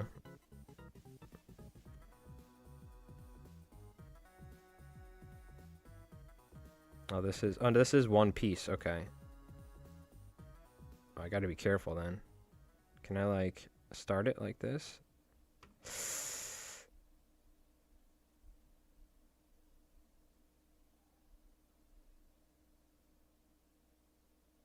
It's going to be kind of tricky to do. How do I do this? Can I? Oh no, it just fell on my desk. Okay, well this makes things infinitely harder now. Okay. This one can easily fold in on itself. Oh, oh!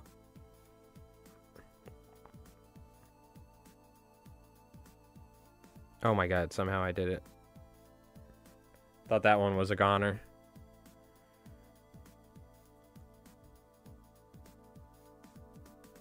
Do do do do do do do do. There's that section there that kind of folded on itself, but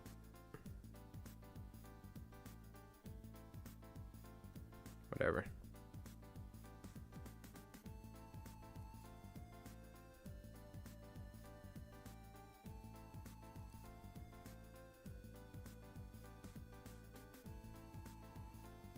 It's like stuck on the rivets on the arm.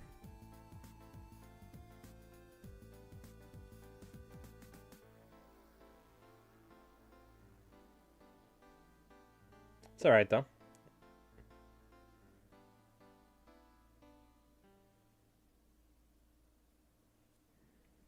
That works.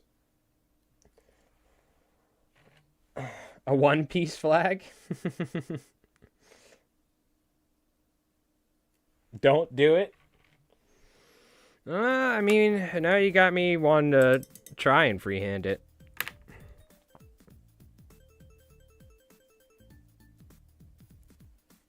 Where's my thinnest brush?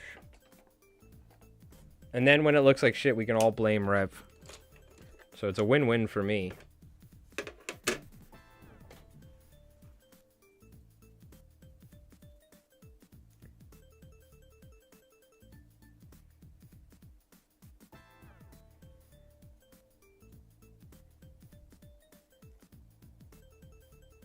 I just need a reference of what this looks like. What should we put on there? I don't have to do Next Stop Berlin. We could do something else. Is there a phrase I should do? Something that's relevant? For FDR maybe or something?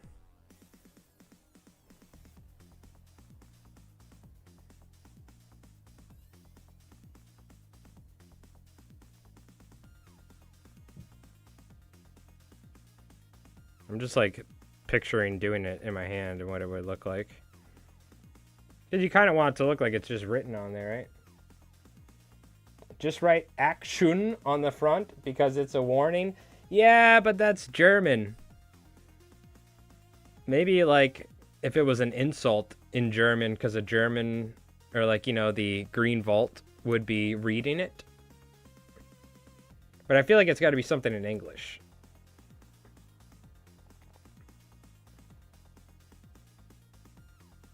Super FDR.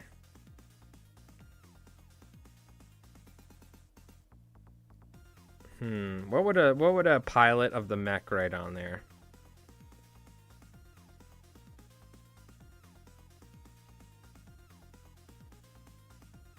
I kind of like for FDR, but that even is like, is that what I want to put on there?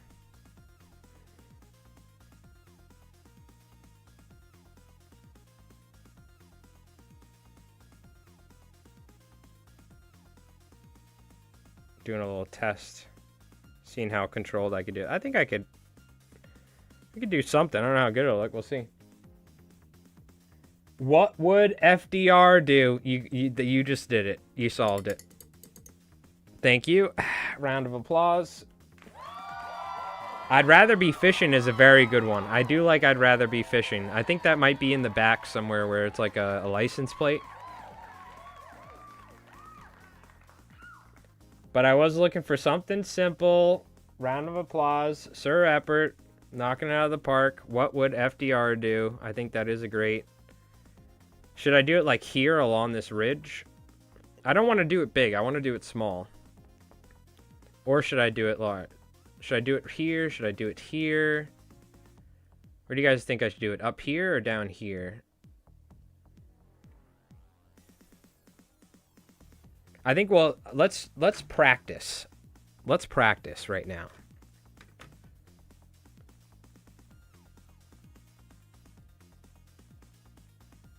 Let's, something right here.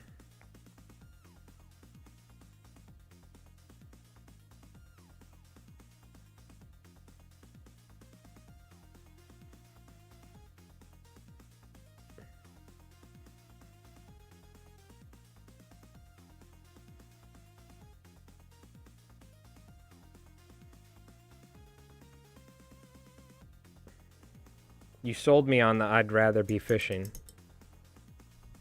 Because that's what I would put on my tank. If I was a tank commander, I'd rather be fishing on the outside of my Sherman.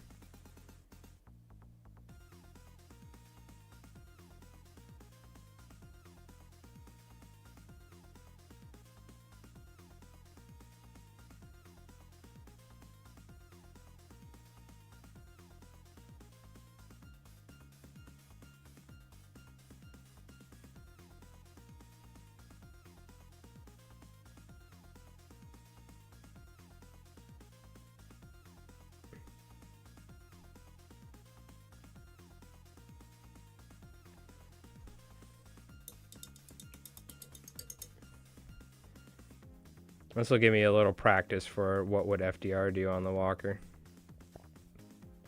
To get nice and clean.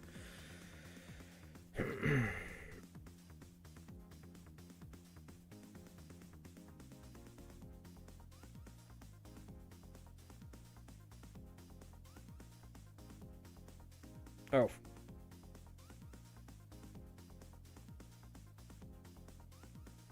Yeah, it looks like he took the brush and dragged it to the G. There you go. I'd rather be fishing. Okay, that works. I like it. Does it look like it's painted on? Once I put rust in everywhere, I guess that'll work. You know? Let's do a 4 FDR here. Or maybe like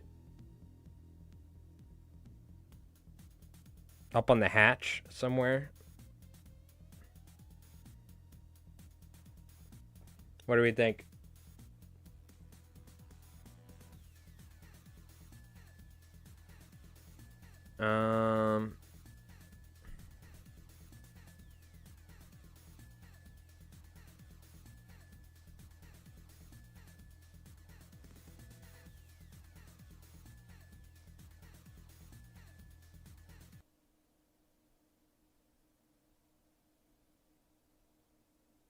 Uh-oh. I think we're not listening anymore. But we're always listening. 4 FDR. Do-do-do-do-do. Do-do-do-do-do-do-do-do.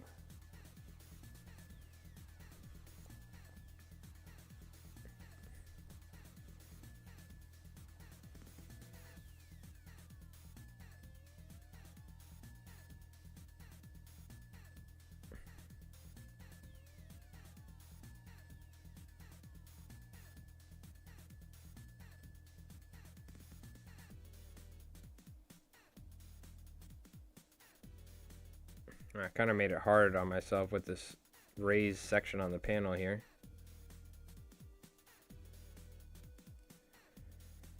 That didn't come out as good.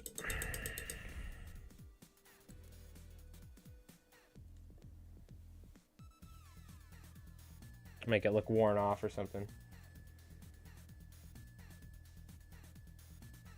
Kind of screwed myself with that raised area.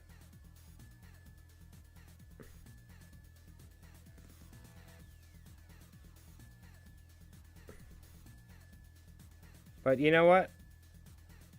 They were, you know, out there smoking a Lucky Strike as a German airstrike's coming in. And he painted it for the top for the as the Axis pilots fly over. For FDR. All right. We have a nice flat area to work with.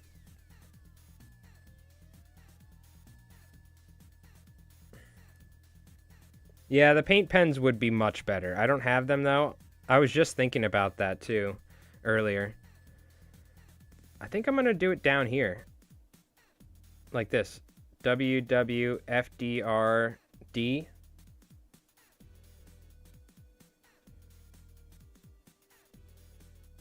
Yeah, the paint markers or a tiny paint pen would absolutely be fantastic. Because you just want a very fine point is the hard thing, right? All right.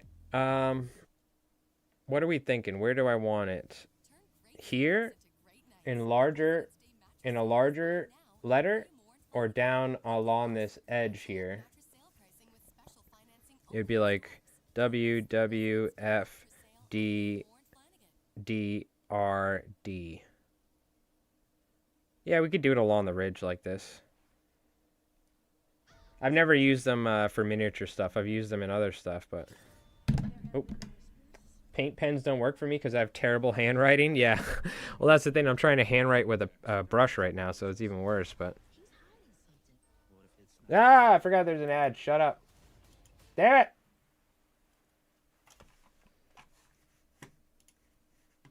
it! It'll copyright me for that, probably, but luckily we just cut it out. Alright. I'm doing it. You ready?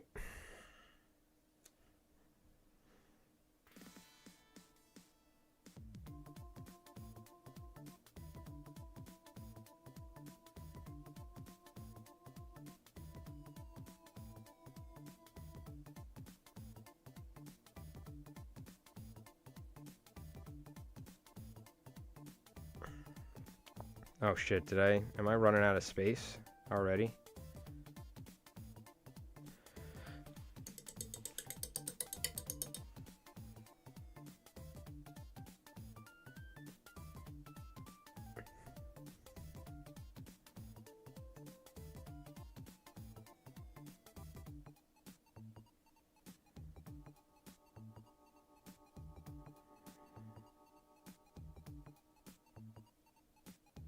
Ah. I'll fit it. It just ended up getting a little bit bunched up, but that's fine.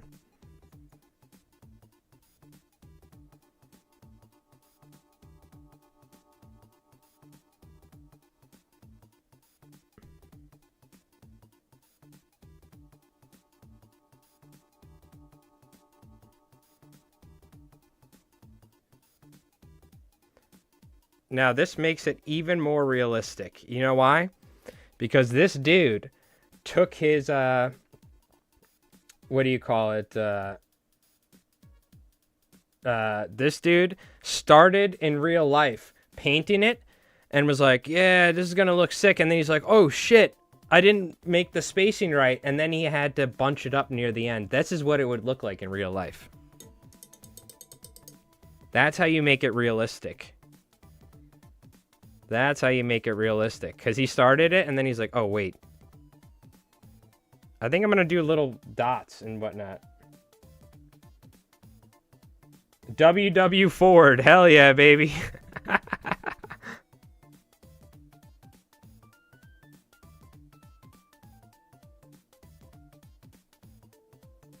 And that dude is me? Absolutely. And that dude is me as well. That's what makes it human. And not Commonwealth robots painting.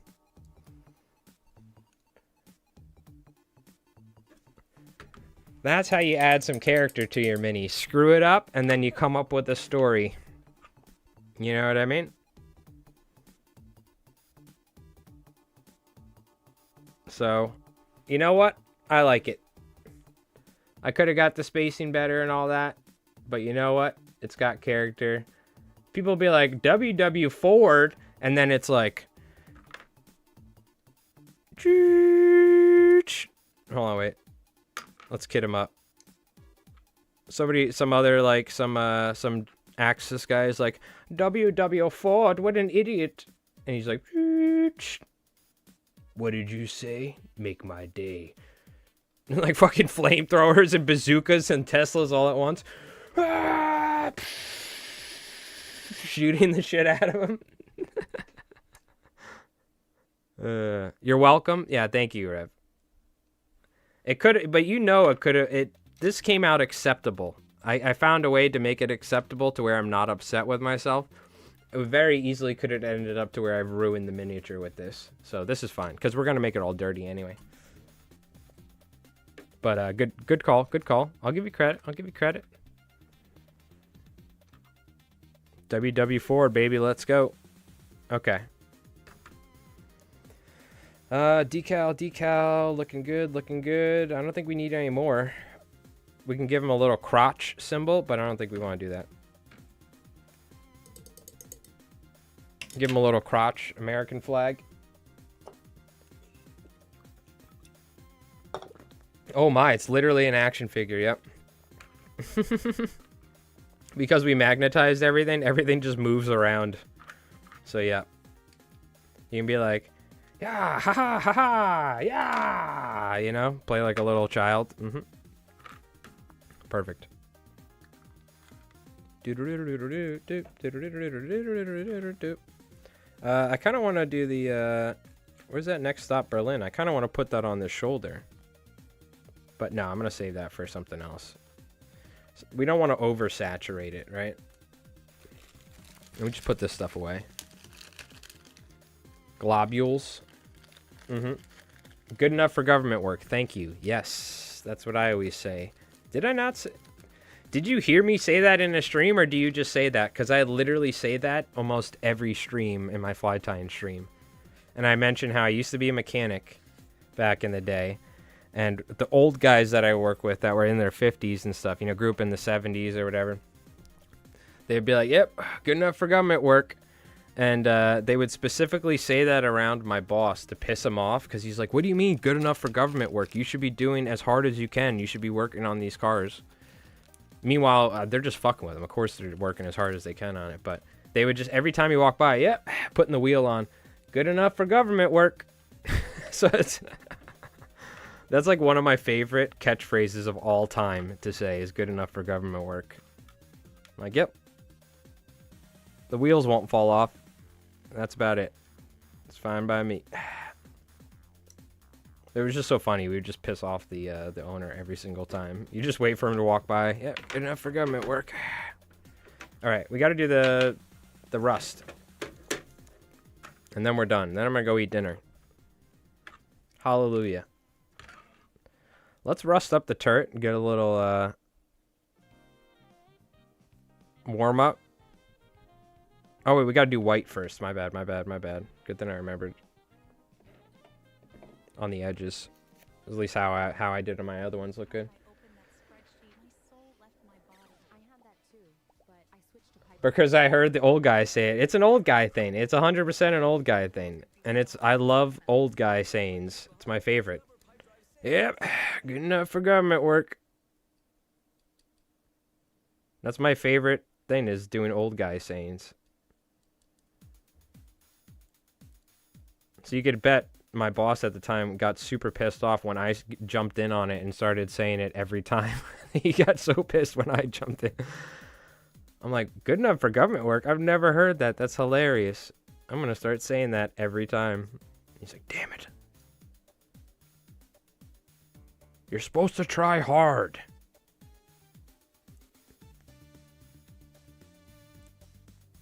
Yeah, they were just trolling him, is what they were doing, and it was hilarious.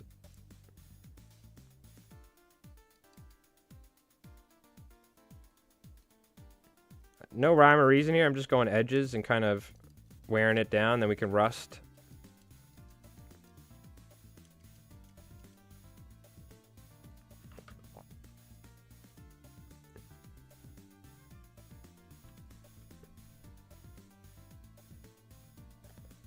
Looks good for my house. There you go. Is that what you guys say at the awning?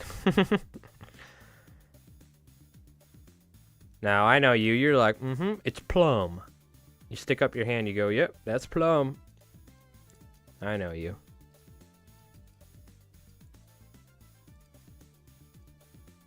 I'm going to let you know, too, I'm not really giving this much thought. I'm just kind of splotching it on there. Kind of random.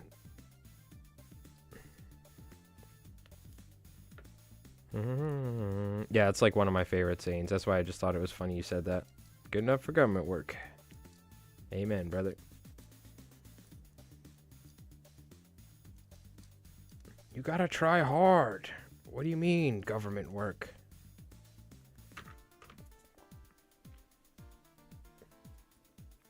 You gotta have fun. Oh my god, yeah, you have to find fun throughout the day. Otherwise, you will lose your mind, especially if your job is not fun. And every job, you know, it could be varying levels of fun. But, you know, some jobs are more fun than others. But when, like, your job's miserable, that's where you and your fellow the fellow workers, you got to try and find something to keep yourselves from losing your mind throughout the day. Absolutely. Best was being a mechanic out here in Long Island during the winter. It's like a lot of the money's based off rich people having houses out here, but during the winter, there's not a lot of rich people. So you don't end up getting a lot of cars to work on because we were working on the east end of Long Island, which is where all the rich people are. So it's just quiet. So we were like, he's like, yeah, why don't you sweep the floors and we'll pay you like $4 an hour. And we're like, dude, what the hell are you talking about? Like, you want me to stay here and it's going to start snowing so I can sweep the floors for the 15th time? Like, no, screw you. So we'd have to find things to entertain ourselves so we didn't cause a mutiny. And all the people that worked there, they ended up suing because it turns out he wasn't paying us the proper hours. So they were trying to get me to get in on the lawsuit, but I was just like, whatever. I moved on to another job and stuff. But they all sued him and got like thousands of dollars because he wasn't paying us properly, the owner of the shop. They kept trying me to get involved in the lawsuit. But I was like, I want nothing to do with that and that guy. Screw that. I moved on. But apparently I should have done it. I kind of felt bad for the guy too, but I shouldn't in reality. But I don't think he just understood how to run a business properly.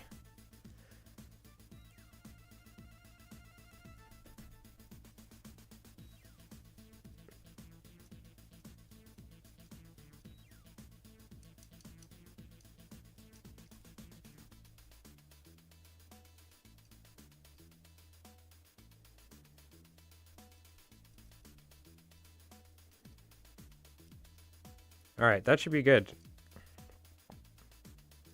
Just kind of like dirty it up. Rough it up on the sides and the edges a little. And then we can hit it with some rust color on top. You'll still see some of the white, but you'll see some of the kind of worn out rust as well. Again, I'm not... Just kind of let it random, just go for it. In the edges, raised edges, where it's going to be brushing into stuff and crap.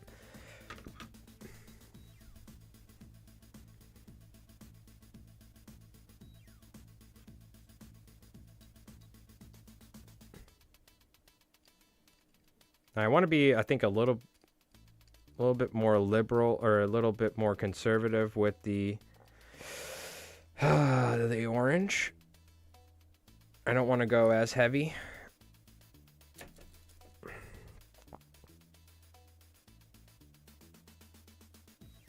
But I am gonna, like, on the edges, go for a little rust sort of look.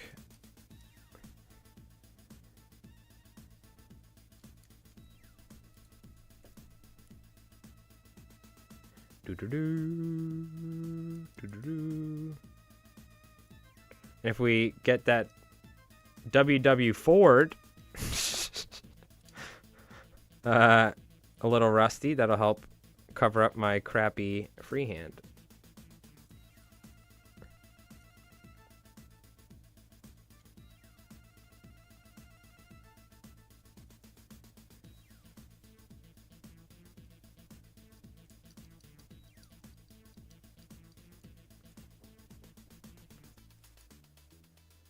I work with explosives, so if something is messed up, it's who even is going to see this afterwards?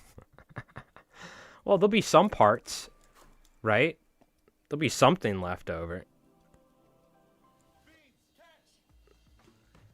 Yeah, well, it's that's like apparently I was never in the military or anything, but apparently in the military, tankers call their infantrymen crunchies. There's all sorts of what do you call it?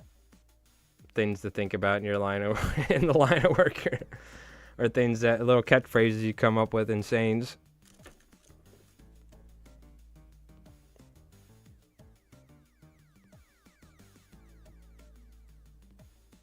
Yeah, that's not something you want to hear, probably being an infantryman. And the tankers are like, yeah, wait for the crunchies to get out of the way. Dude, I saw some. War is not fun, let's just say that. See some dudes getting run over by a friendly BTR. Jesus. There's some wild stuff out there. But yeah, after seeing Stug Riders, I could see how riding on top of a tank is not advisable nowadays. And on top of an infantry fighting vehicle. And they still do that in Russia. You could not pay me to ride on top of a tank. Even back in World War II with the Stug Riders. I think you have to have some balls to sit on top of a tank, dude. That's some wild stuff right there.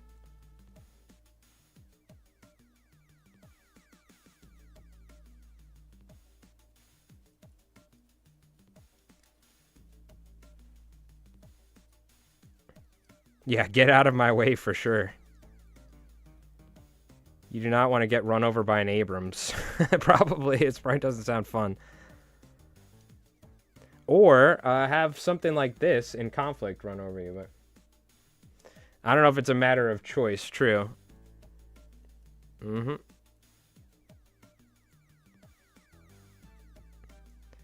Yep. Well, particularly for that, yeah. 100%. I'd be like, oops, I fell off. But yeah, you what's the name of it in the K47 book? Is it the Commissar, or who is it? The guy that shoots his own dudes to motivate him? Yeah.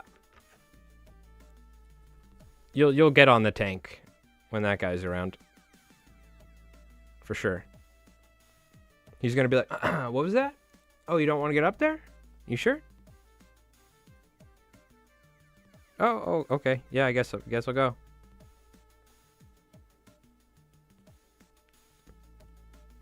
Mm-hmm. True. Not really an option. To ride on top of an armored vehicle into battle. Yeah, it's not really... Beats walking in front. Yeah, well, you usually don't walk in front of a tank. You usually walk behind it. Is how it works. But I guess you're right. Riding on top does beat walking in front of a firing tank. Luckily, I think even nowadays nobody's really doing that. Because you have the traditional sort of where they're like walking behind armored vehicles and fighting sort of thing. But even that is kind of like outdated nowadays. But they do that somewhat. Yeah, pretty much thanks to drones, everything's outdated, so.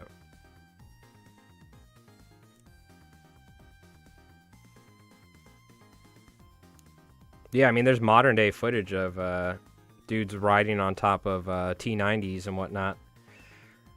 Or T-70s, whatever they're called, in Ukraine. It's pretty wild. I was an infantryman in Armor Battalion. I find crunchies hilarious. Did you ever hear that? I heard that from, it's military. Is it Military Arms Channel? What's this guy's name? I forgot. But he's like a former Marine and, well, I guess you're always a Marine, but he's like in, I don't know. But he watches military videos and stuff. He's a really nice guy. I like watching his videos. But he specifically said that he would hear tankers call infantrymen that in the army. Which I just thought was hilarious. Because, you know, they're saying that in front of the infantry guys, like, they're not, like, speaking quietly, too. They're probably saying it out loud on purpose. Like, wait for the crunchies. You know what I mean? Like, just to fuck with them.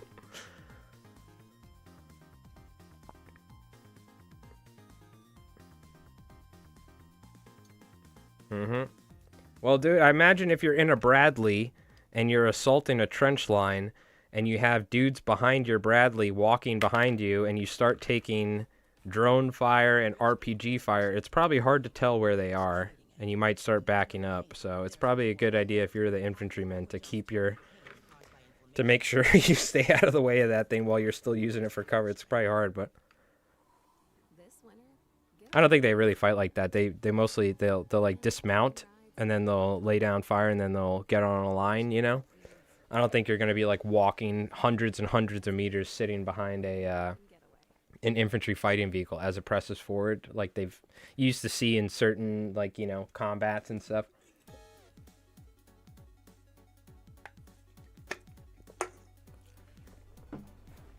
Sudden flood of motivation has washed over me.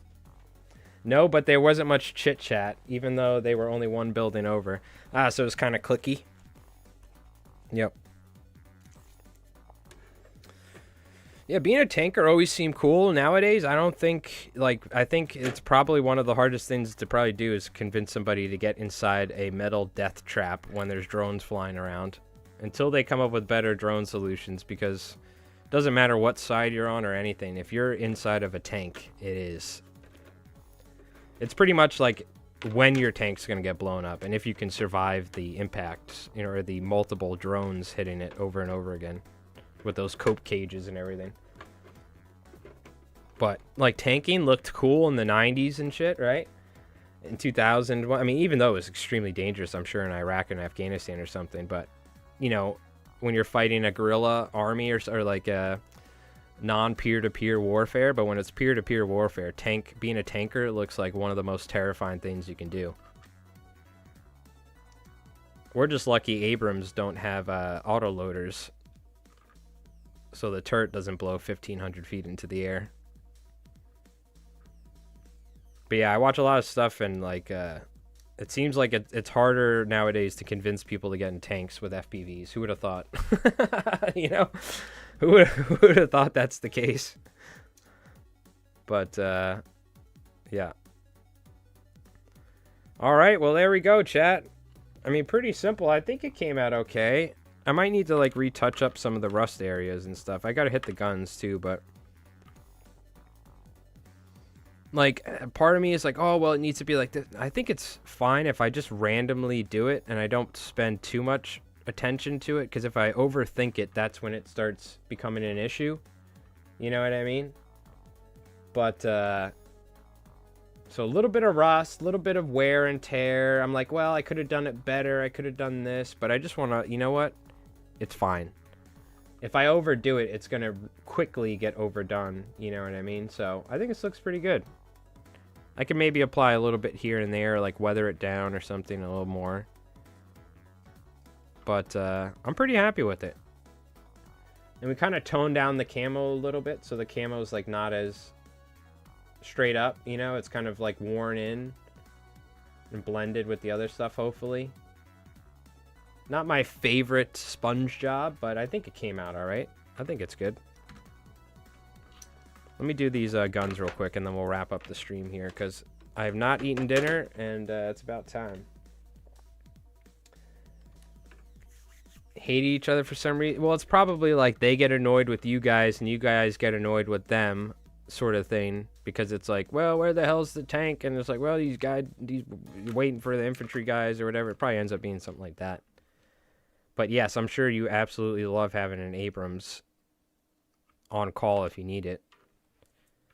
Because believe it or not, tanks are 100% still relevant. I know they thought like tanks were going to be completely irrelevant with FPV drones, but they still use tanks, and they're still extremely vital to assaulting positions and things like that. It's just you need to use them in a smart way so they don't immediately get destroyed by FPVs and all that. So I think we're going to see the evolution of tank warfare is going to be probably countermeasures for drones is going to be like one of the most important things. But, I mean, tanks are not going anywhere. You need tanks. Like, that's just the reality of the situation.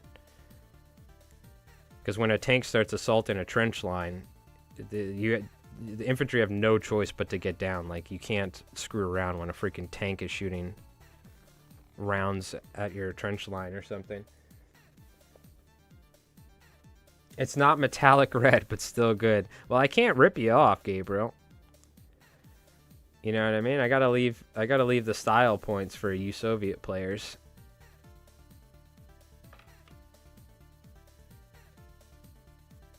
I'm getting a little impatient at this point. I probably could have been a little bit more careful with and spent more time doing it. I'm getting hungry.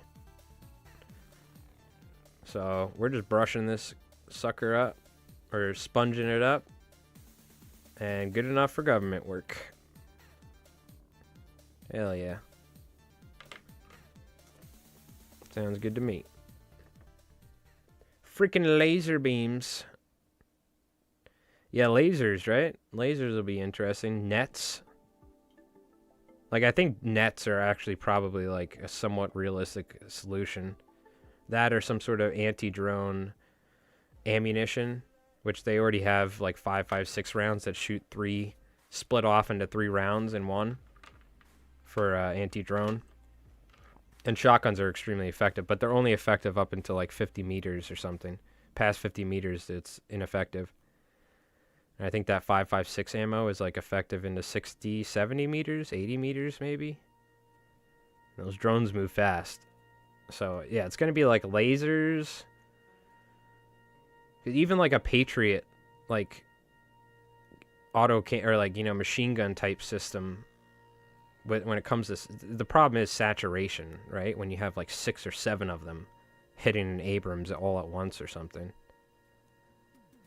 Because that's the next step, is that they have to where a drone pilot can control multiple drones at once.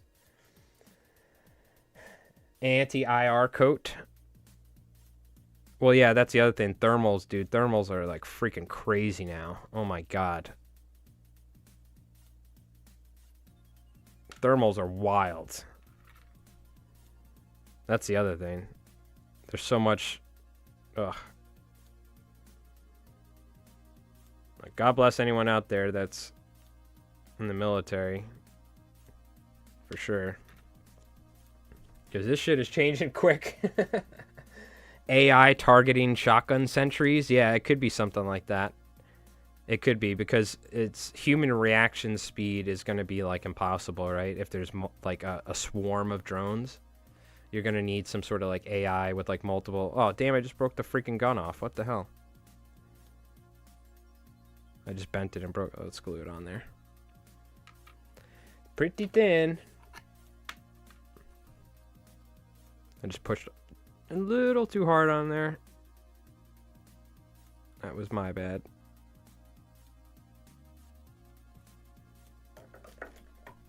But yeah, tanks aren't going anywhere and drones aren't going anywhere. They're only going to get worse. So they're going to, I'm sure, just like everything else with like war and whatnot, this is where like all of our technology comes from in the world. Innovation is from these sort of things. So I'm sure something is they're going to come up with something. Because it's a necessity. You have to, right? So they'll figure it out one way or another. But then they'll come up with the measure for that, and it just never ends. We love finding ways killing each other on this planet.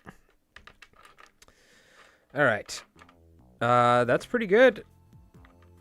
Now I just need a little bit of rust. Is there still a little rust color, or can I wet it, perhaps?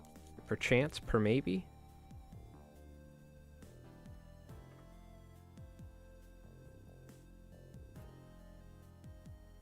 Boom, boom, boom, boom.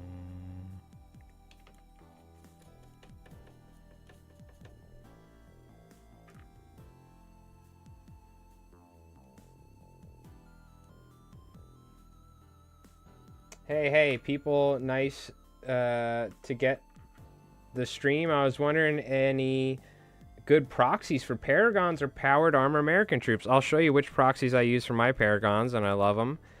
For the American power armor troops, I'm not 100% certain. There are some miniatures that we were talking about the other day. Golden Dragon, I think, is the creator on My Mini Factory, or some others. But I personally, I haven't found any good American power armor myself. But I will show you real quick the other ones.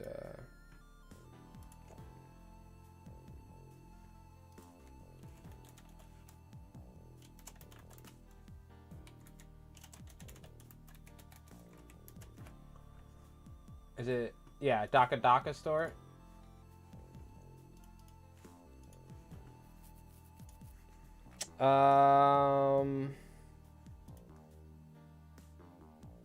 What the hell was it called? It was in my library, but I'm not signed in right now, so it was... it was like the red... It was Jungle Fighters or something. Maybe just type this.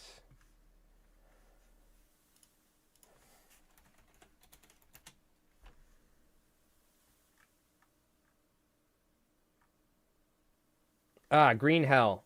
This is what it was. Green Hell Infantry. It wasn't that, though, but it was Green Hell.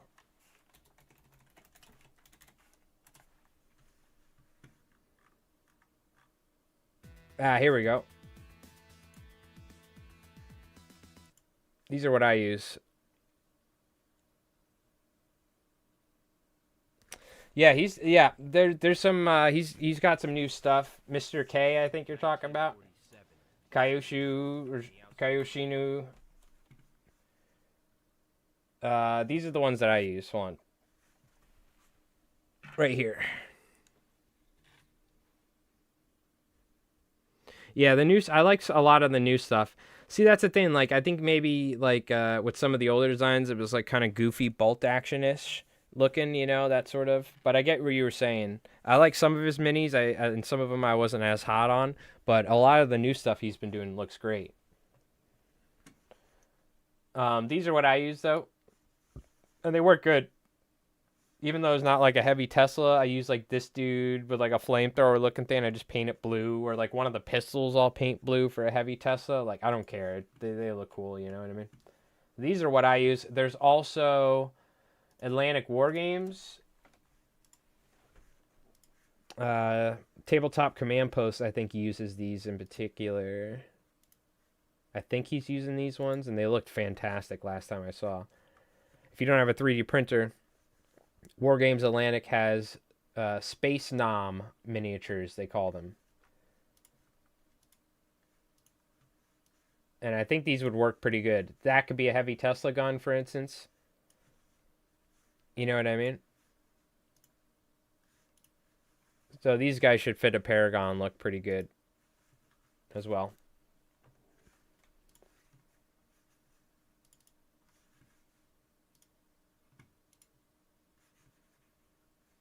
Okay. What do you call it? I think we're done. Let's put it all back together. And see. How off is the scale? I don't know. I couldn't tell you the I don't know what the actual Paragons are like, but I'll show you what they look like compared to like a bolt action miniature or something. So this is Roberta Wells, a hero. You can see the scale here. But they are larger than a regular bolt action dude substantially. And Roberta Wells is bigger. Like if I take my bolt action models, you know what I mean? They're substantially larger, and they're taller than like or they're kind of like a little bit larger than like a Firefly as well. So they seem to fit the proportions well for a like superhuman.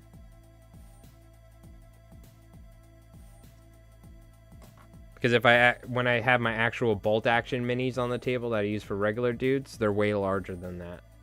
And the Fireflies are always going to be big because they're on jump packs on rocks and crap or whatever. But Paragons are supposed to be big? Yeah, they're supposed to be larger than like a normal dude, for sure. They're not supposed to be like werewolf size, but... or bear size or something.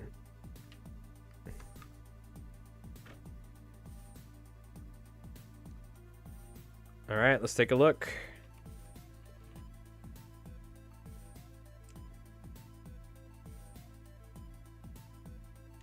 This rocket launcher really hates. It's so top heavy with these on there, the tubes. What would FDR do? Not Ford. What would FDR do? Whatever that is. We got, this is the Y75 model right here. With Sir Eppert in the pilot seat. We got to put the canopy glass back on though.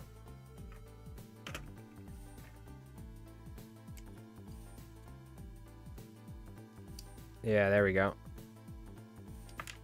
Stupid bazooka. Damn you for magnetizing it.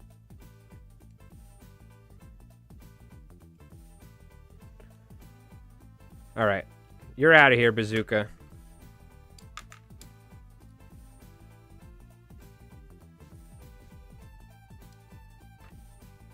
What about you suckers? Are you going to be more fun to... Are you going to cooperate better?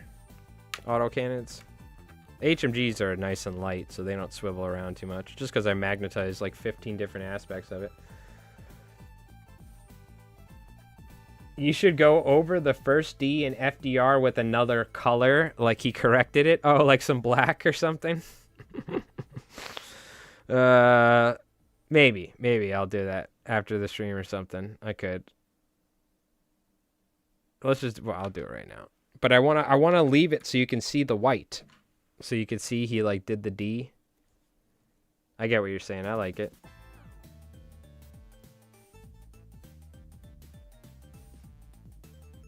Oh, I just ruined it. Just ruined it.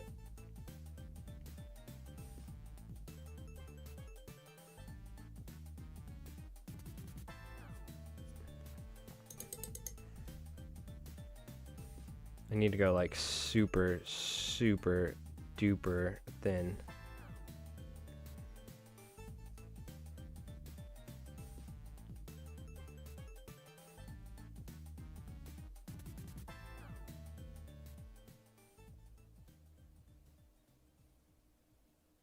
God, there's like barely any paint on there. The pilot tried to correct it.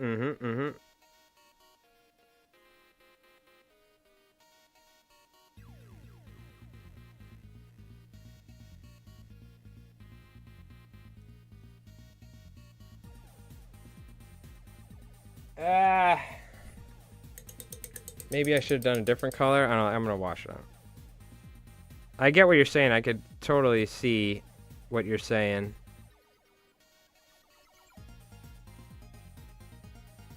I'll have to go back and do it. I'm not going to worry about it yet. Which set do I look for Paragons? I've noticed the printed minis look much better than the pictures online when those have rendered pictures. What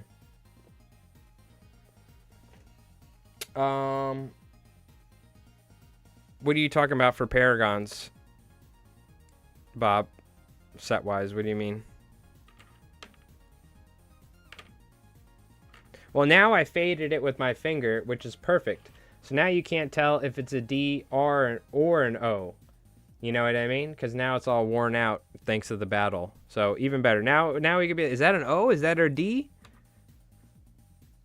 I might go back and redo it. We'll see. But right now, I am ready to go eat some dinner for sure because I'm starving.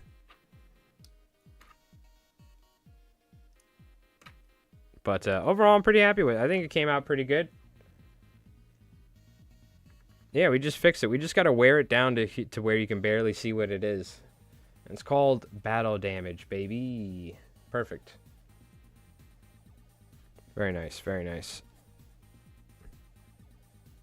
I can get a little extra red on that. No, okay. That's all dried up. That's fine. I like how I magnetized it. Now it's like just falling apart everywhere. See, usually it's static. Usually I'm not like bop, bop, bop, bop, bop, bop, bop, bop, bop, bop, bop, bop, walking around with it. You know what I mean? But so usually it's fine when it's staying still on the tabletop like that. You know, because I can go like whoop whoop whoop. It's just funny playing with it in my hands. It's like falling apart left and right. So, but chat, thank you so much for hanging out. Hopefully you guys enjoyed. We got some good work done. I think we did a little makeshift camo pattern. And put some transfer sheets. We did our basic little rusting and wear and tear. And yeah, overall I'm pretty happy. It was definitely a productive hobby sesh. This looks way better on the table now than it did previously for the next battle report or something. So I'm excited to next time this gets to get on the tabletop for sure. What would FDR do? Or WWW or WW Ford. We'll leave it up to you folks to decide what the pilot types. But chat, thank you so much for hanging out. I appreciate it. Again, shout out to Gabriel and Sir Eppert for the super chats as well. Very, very kind to you.